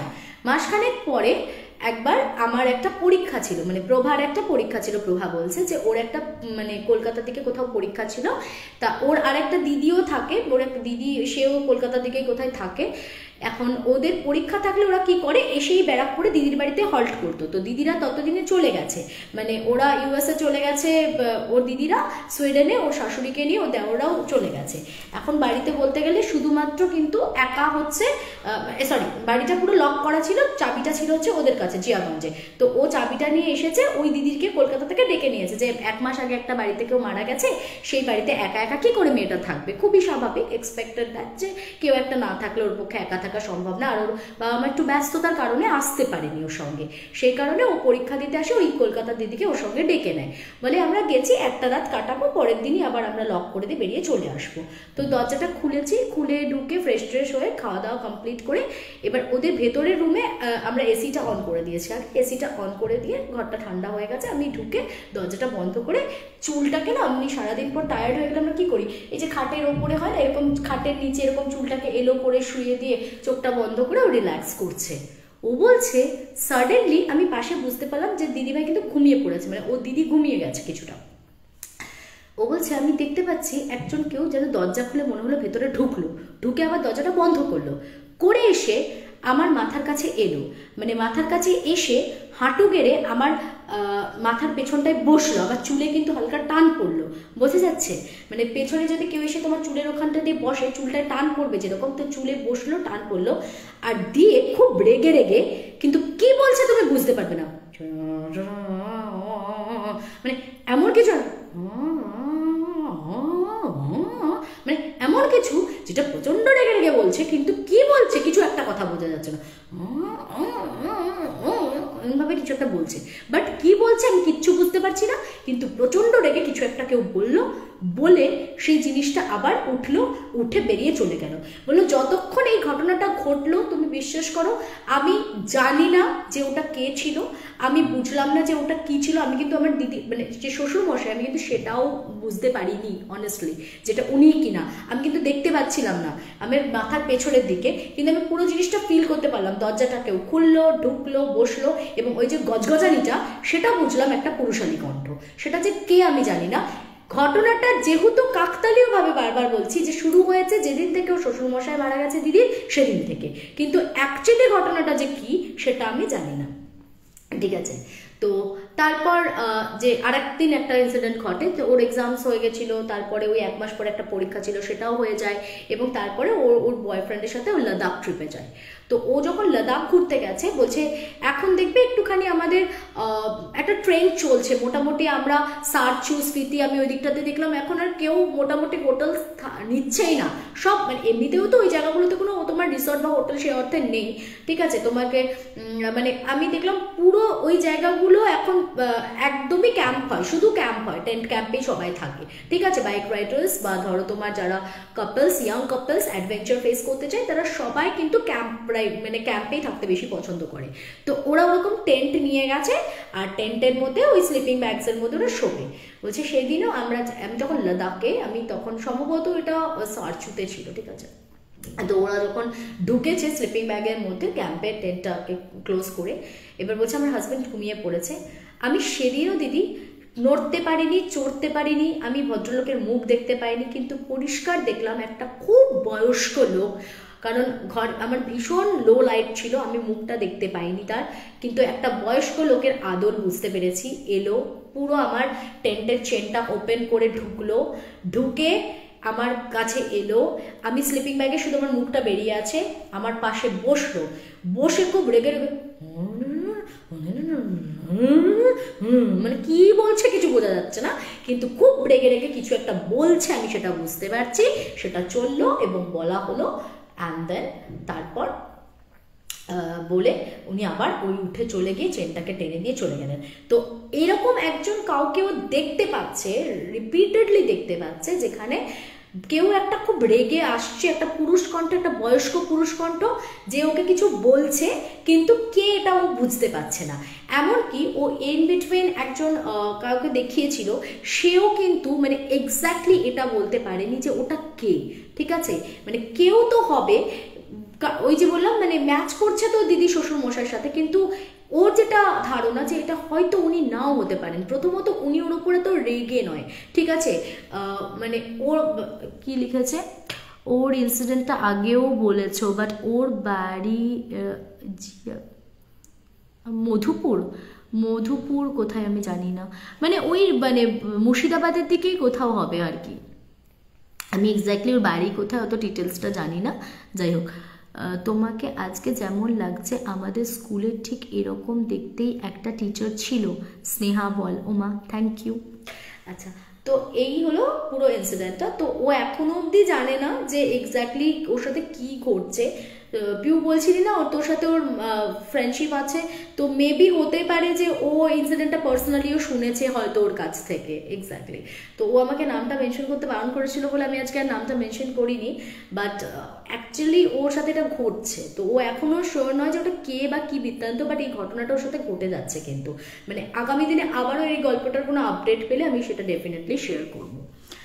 আচ্ছা, ও বহরমপুরেই মধুপুর, আচ্ছা, মানে ওই মুর্শিদাবাদ ডিস্ট্রিক্টটা আমার খেয়াল আছে, ওই মুর্শিদাবাদ ডিস্ট্রিক্টেরই কোথাও কিছু হবে আর কি, জিয়াগঞ্জ মধুপুর কিছু একটা হবে, আমি নট শিওর। ও না, সোহিনীর বাড়ি মনে হয় জিয়াগঞ্জে। আচ্ছা আচ্ছা, সোহিনীর বাড়ি জিয়াগঞ্জে, ওদের বাড়ি মধুপুরে।